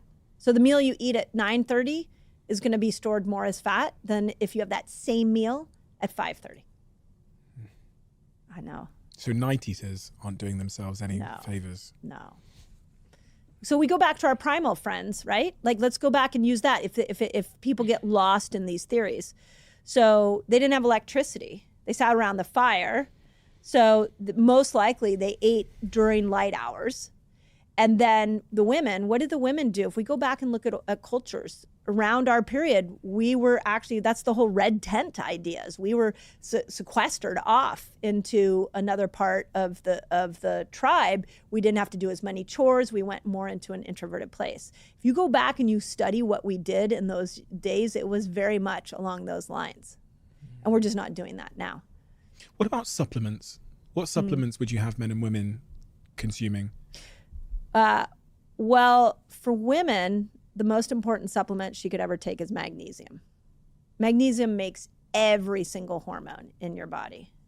For men, I would say the most important supplement, I mean, there's a lot of them, but for hormones is zinc, because zinc makes testosterone.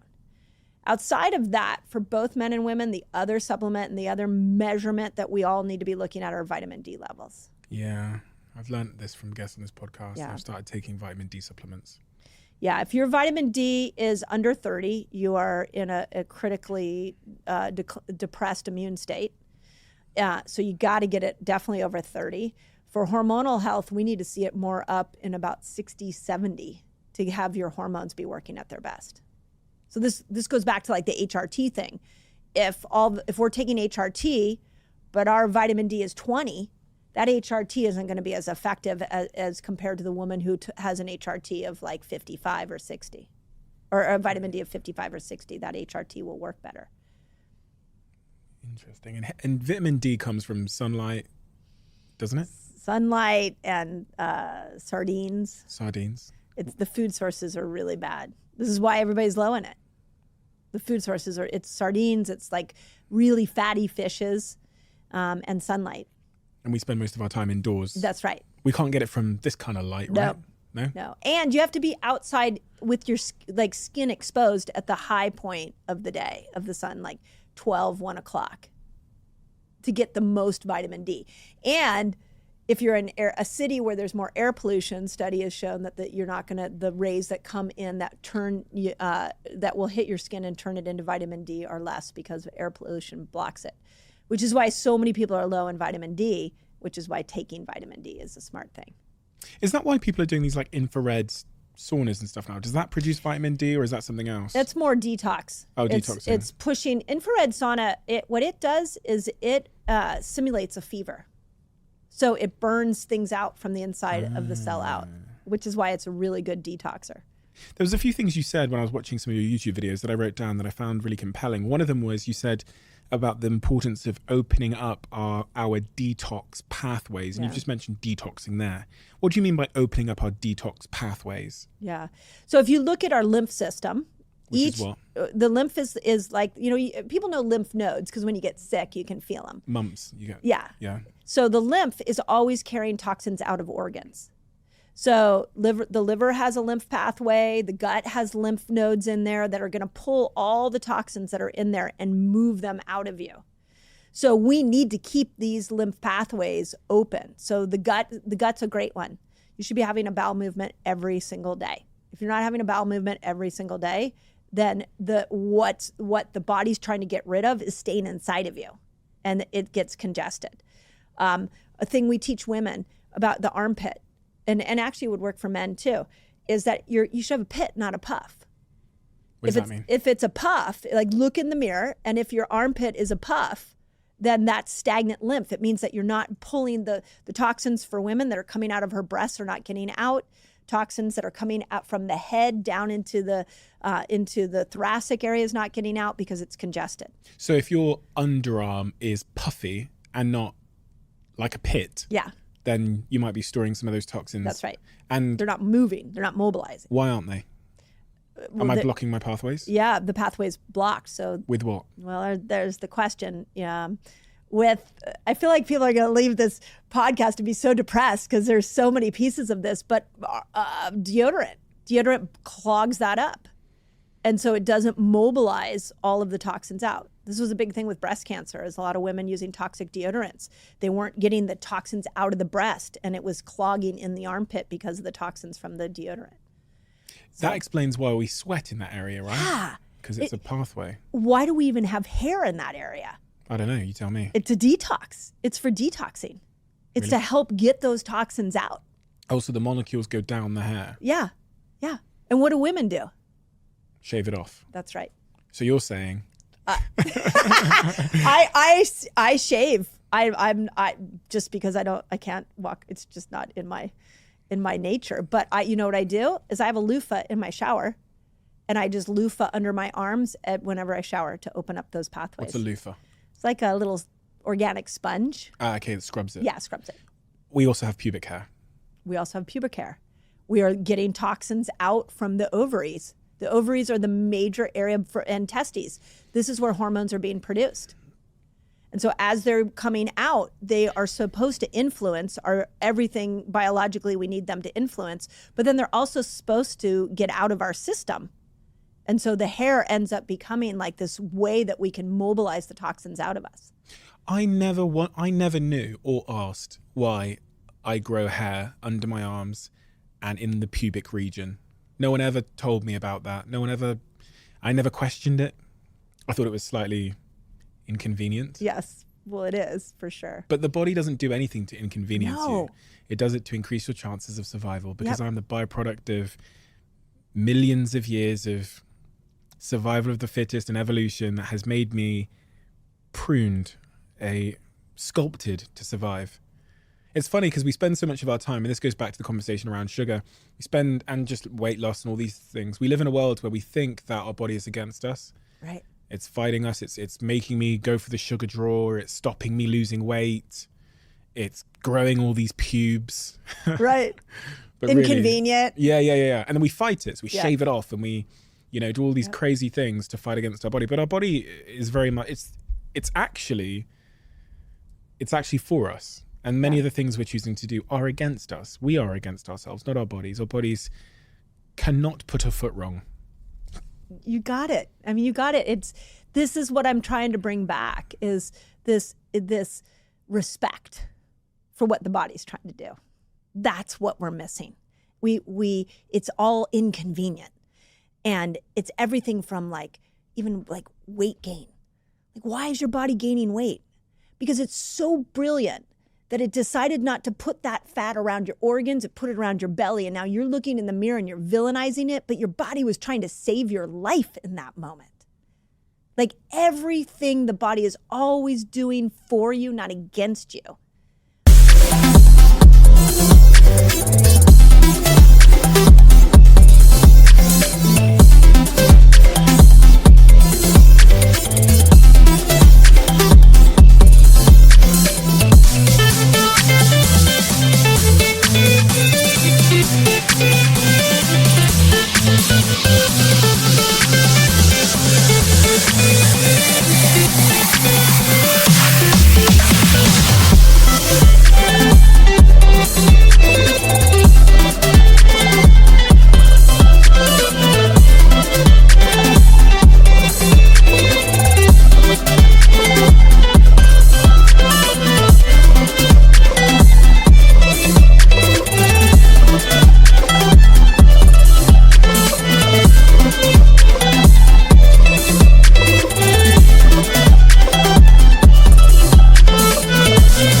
But we continually discredit what it's trying to do and manipulate it, which is why the best thing I can think of is that we're just in an evolutionary mismatch.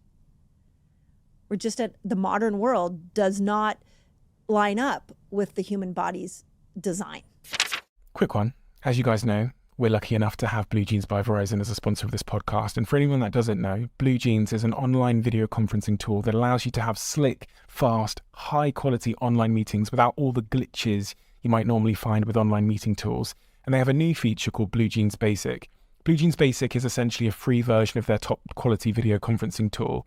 That means you get an immersive video experience that is super high quality, super easy, and super basically zero fuss. Apart from all the incredible features like zero time limits on meeting calls, it also comes with high fidelity audio and video, including Dolby Voice, which is incredibly useful. They also have enterprise grade security so you can collaborate with confidence. It's so smooth that it's quite literally changing the game for myself and my team without compromising on quality. To find out more, all you have to do is search bluejeans.com and let me know how you get on.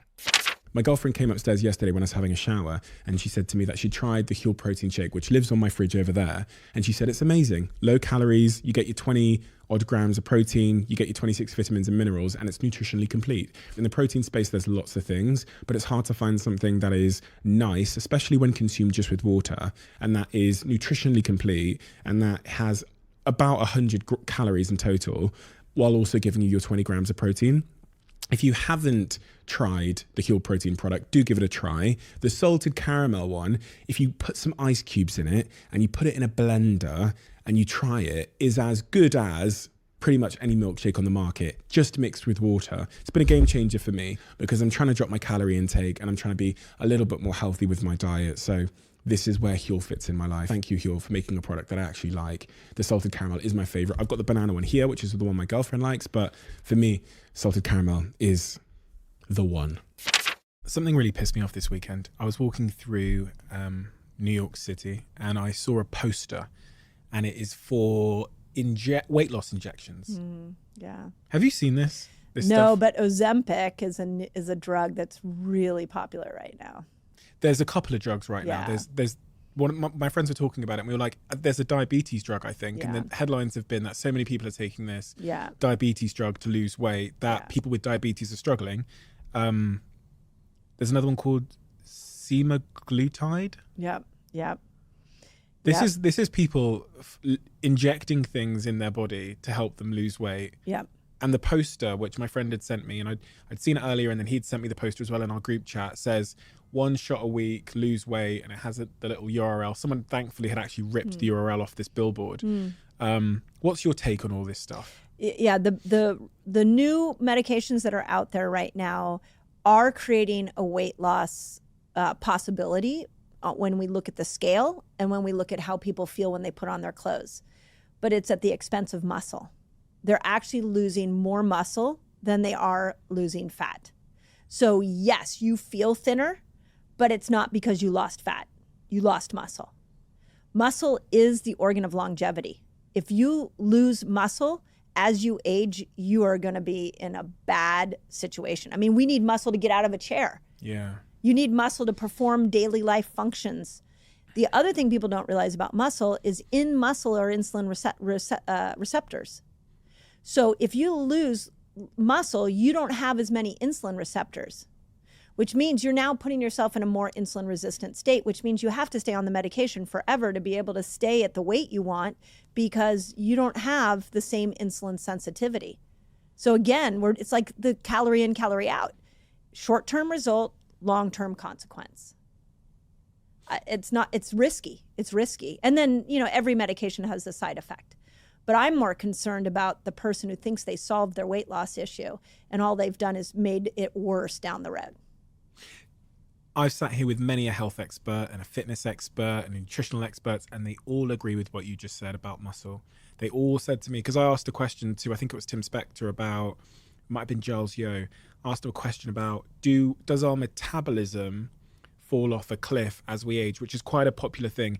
And a few of them said the same thing to me. They go, at a certain point further down the line, metabolism does change, but really the thing that changes is muscle mass. Yeah.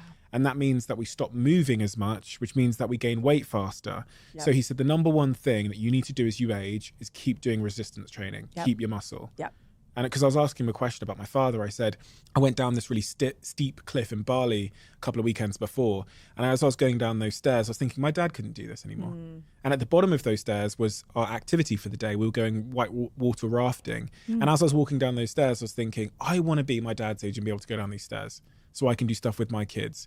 And getting into a place where I'm immobile at, by 60, that is a choice. That is an that is for most of us, that is a choice. And it's one that we can avoid if we keep muscle and we'll keep fat. And what you said there, from what I garnered from it is, I will actually, if I take those chemicals and if I inject them into my body, I'll lose my muscle mass. And if I lose my muscle mass, I will have a higher chance of weight gain and obesity when I'm older. And and your functionality. Yeah. So the perfect example that I always stuck in my head is my dad had a knee surgery, and he's 86 years old. And I remember trying to help him get around a chair that he was sitting in. And he was starting to lose his upper body strength. And he literally couldn't push himself up and out of the chair to be able to move into a comfortable position. And I thought, oh my gosh, that's where muscle is so important at 86 years old, is just being able to get up and out of a chair after recovering from a surgery.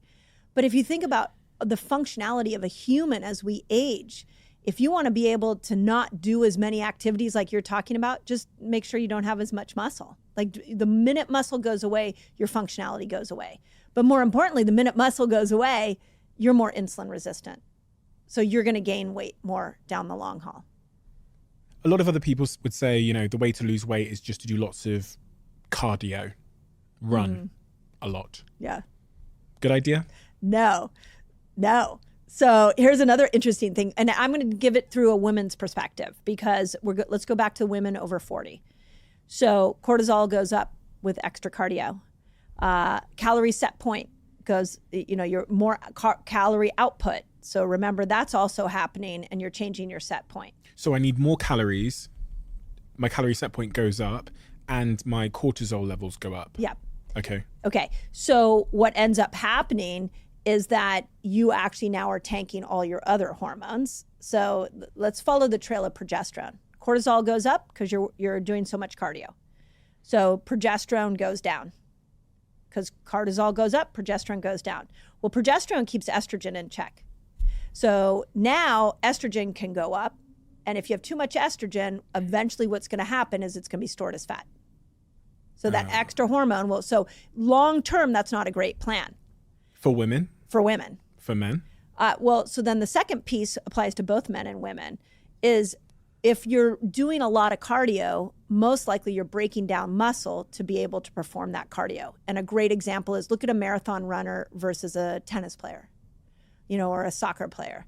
Like, even though soccer players are doing a lot of cardio, it's a lot of start, stop. But a marathon runner who's done so much cardio is breaking muscle down to be able to do that amount of cardio. So it's okay to do, just not at the expense of muscle. And for women, you can't do it at the expense of progesterone. So it won't help me to lose weight doing cardio? No. You know what's going to help you to lose weight is more weightlifting, build more muscle so you have more insulin receptor sites, fast more so you can get rid of all of the glucose that gets stored in muscles, break your fast with protein. And that's what we see all the time in both my clinic and my online world, is those three things will get you in the shape that you want. Remember, as you build muscle, you're not going to lose the number on the scale might be that much different. It might not move, but your whole shape is going to change. You're going to look different. So is any level of cardio good for weight loss?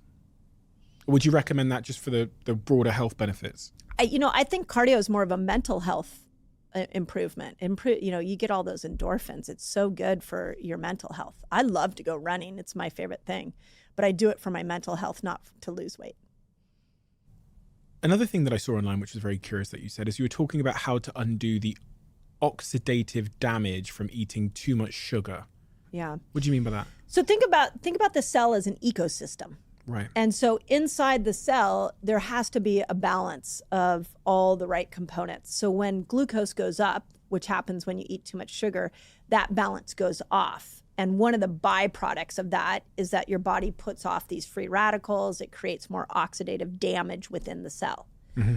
The more of that oxidative damage, the more it's going to destroy mitochondria and the nucleus and all the cellular parts. So what you're doing when you're fasting is you're reestablishing balance into the cell. And you're allowing your body to naturally undo the oxidative damage that happened from poor living. Got you. So it's like a reset. It's like a cellular reset. People say that there's been a school of thought that fasting breaks down muscle, that I'll lose muscle if I fast. Yeah. True or false? So it appears to break down muscle. It depends on how long you're in a fast, but it will appear as if your muscle is shrinking because it's getting rid of the stored sugar. But when you now bring in a high protein meal and feed it amino acids, it will grow stronger. You'll see more definition because it broke the sugar down, which you don't want in there. So it changes the shape of the muscle. Makes it more lean, I guess? It makes it more lean, but if you follow that up with good eating, you're going to make yourself stronger. Now, the person who decides to go into a fast breaks down muscle and doesn't follow up with good eating, yeah, you're going to end up with less muscle. But if you follow it up with a lot of protein and you build that mTOR back up, now you're actually able to build your muscle even stronger. There's 2 ways to build muscle. One is through weights, lifting weights, strength training, and the other is through food, protein. So all fasting's doing is leaning it out. And does fasting have an impact on my sleep? It can in a couple of ways. Sleep, for starters, if your brain's inflamed, you're not going to sleep. So fasting brings down inflammation. So that would be the first thing. The other thing is that a lot of people wake up, especially women, 2, 3 in the morning, and they kind of get the jolt out of bed. And a lot of times that's because you've maybe had dinner at 7 o'clock, glucose is going down. And so the body registers that glucose has gone down. And so it gives you a cortisol spike, and all of a sudden you wake up at 2 or 3 in the morning. Is that why some people wake up at... I've got a friend of mine that's an elderly male, and he always tells me, he goes, oh, I woke up at 3 a.m. last night. And he's constantly saying it. He's like, I woke up in the middle of the night again last night. Yep. And I've always wondered why. And when I'm with him, we do eat dinner particularly late. Yep. Yeah. So he's probably he has all that glucose. He goes to sleep, and now the glucose starts to go down, and then there's going to be a point at which the body registers that it hits a new low, and then it triggers it, and all of a sudden triggers cortisol and releases glucose from other body parts. Okay. And the body takes that as, we're running from a tiger, get up, out of bed, go. So it wakes you up. Yeah. And to avoid that, what would you do? You'd recommend not eating so late? Yeah, not eating so late, but the more you fast, the more you stabilize that blood sugar, and you don't have those highs and lows as much. It's a way of bringing balance back to the whole blood sugar system. I have to say, we talk a lot about, we've talked extensively about fasting today, and one of the concerns I have about talking about this subject matter is the implications it has for people with eating disorders. Yep. Because it's quite easy to conflate messages if you're not able to fully understand the context of everything. Yep. And I'm sure that's a topic you've thought yeah. about. I think you actually write about it in one of the later chapters in your book, in chapter 10. Yep. It's one that we thought a lot about when we wrote the book. So I want to say that first, that when the book was put together, that was definitely something my agent, the publisher, everybody was really keen on. How can we tread that lightly? And here's my stance on it. The first is that if you have a severe eating disorder, I'm going to recommend that if you want to learn to fast, you need to bring your therapist into it. You need to bring your doctor into it. You need another set of eyes to help you navigate that. So that would be the first thing that I would say. Second thing, I'm going to go back to this woman that I worked with who had severe eating disorders. And she's been very, very public about her eating disorders. And I didn't start with fasting. I started with food with her. So we started by stabilizing her blood sugar first. And then once I saw that those spikes on her glucose monitor were in a place I wanted, were more steady, then I introduced fasting, because she was seeing food as a real healing tool. And then I could patch on fasting as an adjunct to it. And she's doing incredible.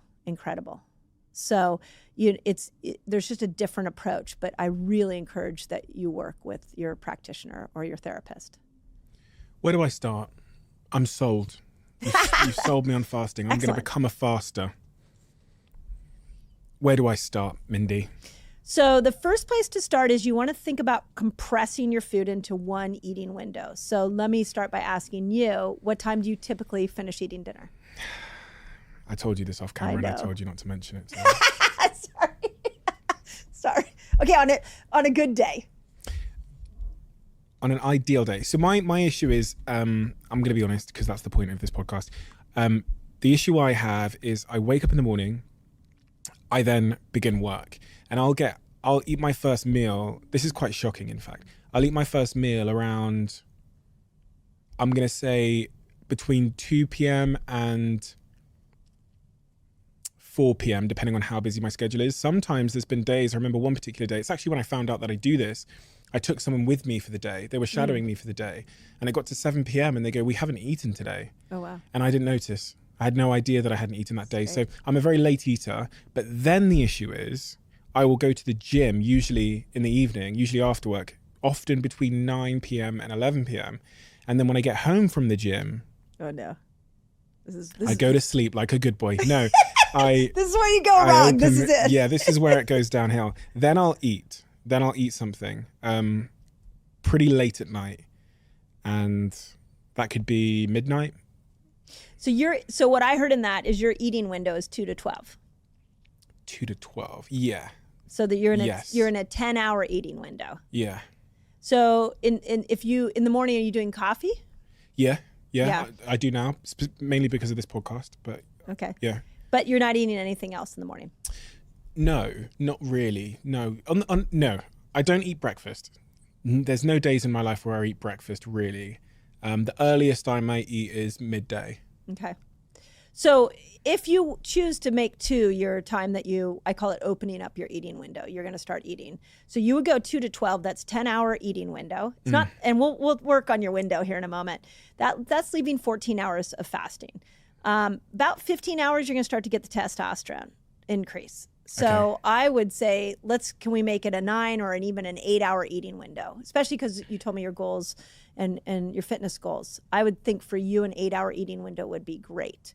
So you have an option. You can either not eat when you get home from the gym, and now we're at Oh, I'm just so hungry. right. Or you could push it back to 3 before or 4. You said sometimes where you don't eat. What would be Okay. ideal? Well, you definitely just don't want to eat when it's dark out. So ideal would be an 8-hour eating window, finishing right now it's summer, so finishing at 9. And then you would work back. Yeah, so you would do like 1 to 9 Or 12 to 8. or 12 to 8. Yeah. Or 11 till 7. Right. It's not going to happen.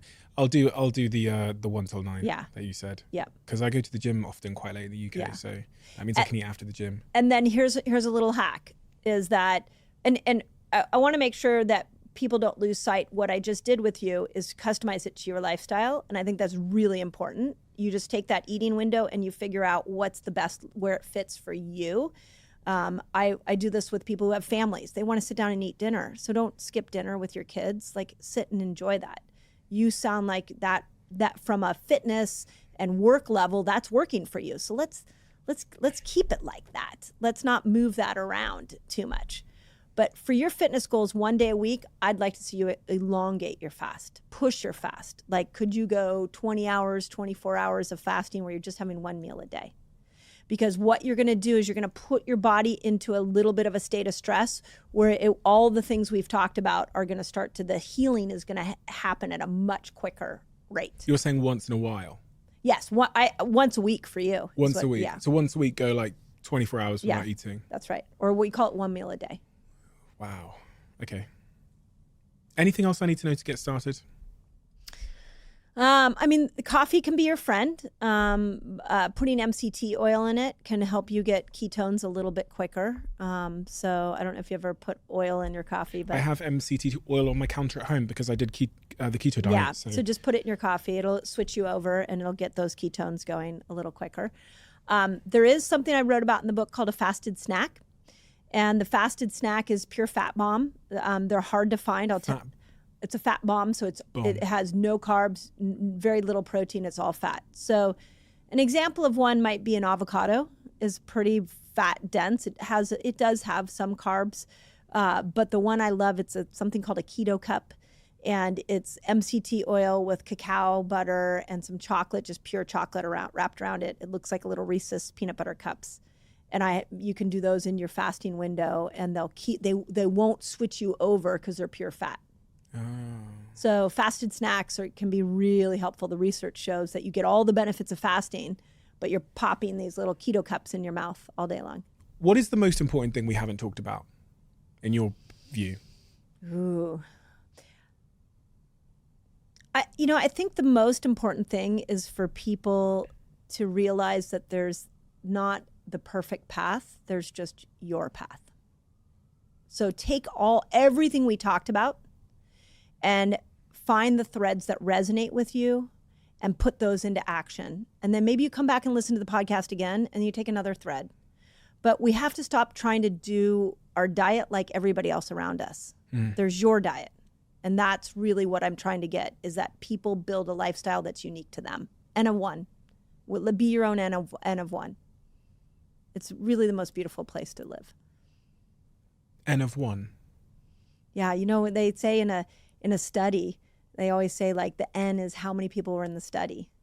And so they'll say like N of 100, N of 1,000. So N of one is one person was in the study. Be your own study. Be your own study. Your own experiment. Yeah.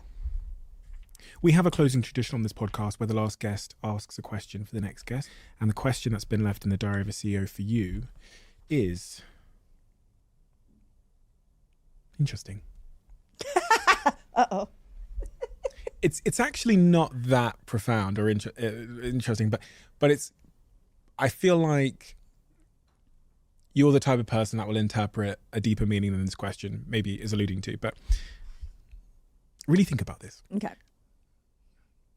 How do you take care of you? That's a great question. I could answer that question on a health level. Like I have a really strong health routine. I get up in the morning, I meditate. I have a hyperbaric oxygen chamber at home. I pop in my chamber. I read. Like the first 2 hours of my day are for me first before anybody else. So I have that part of me, but I want to give a deeper answer to that. I'm really getting to know myself and what my needs are, especially as a 53-year-old woman who's moving through menopause, and really honoring that how I care for myself is more important than anything else. And what I mean by that is when I say no to things, not over-scheduling myself, putting my needs before everybody else's. These are things I haven't done in my life. And right now I'm really working on caring for myself first so that I can pour love into the world after that. Love me first. Why is that important? I think for me, I have been in the healing profession for so long. I've been a mother, a wife, and I've done everything for everybody else. And I stand here at 53 saying, I'm going to start doing things for me now. And that feels like self-love. And that feels like where health is going to live for me. And I haven't spent much time doing that in my life. So I'm learning to do it for the first time now. Mindy, Dr. Mindy Pelz, that is beautiful. Thank you so much. Thank you so much for your wisdom. You're a remarkable, engaging, captivating storyteller, author, content creator, and a wonderful practitioner at everything you do. You've helped so many people with your work, and I was so excited when they told me I'd have the honor of having a conversation with you today. This is one of those conversations that genuinely will change people's lives. And isn't that an amazing thing? Really cool. Yeah. Isn't that an amazing thing that we can sit here and all the stuff you've shared will have a significant impact on one person's life, millions of people's lives, hundreds of thousands of people's lives, which will mean that they live a more fulfilled existence. They can kiss and hug their kids for longer. And that is because of the work you do. So on behalf of all of those people who may never get to meet you in person and thank you themselves, thank you. Oh, thank you. I just really appreciate the opportunity to be here for the thoughtful questions and really allowing me to express what I hope does exactly that. And I think the purpose of living a fulfilled life is touching humans you never actually meet. Amen. Quick one. Some of you will know that this podcast is now sponsored by the incredible Airbnb. I'm a huge user, lover, and customer of Airbnb. Every time I go away on a trip, whether that's work related or it's a holiday, Airbnb is always my go-to. But have you ever thought about making some extra cash to cover some bills or to help pay off a holiday? Let me explain further. Perhaps people are coming to your town or city for a music festival, for an event or a holiday, and you have a spare room. Why not Airbnb it? Or your home office is free right now. You're working away from home during the week. you could Airbnb it. Honestly, the possibilities are endless. I've Airbnb'd one of my apartments before, and it's a great way to make extra cash. I'd highly recommend you all to at least check it out. That extra space you have, that extra room, it might be worth more than you think. So to find out just how much it's worth, search airbnb.co.uk/host. That's airbnb.co.uk/host.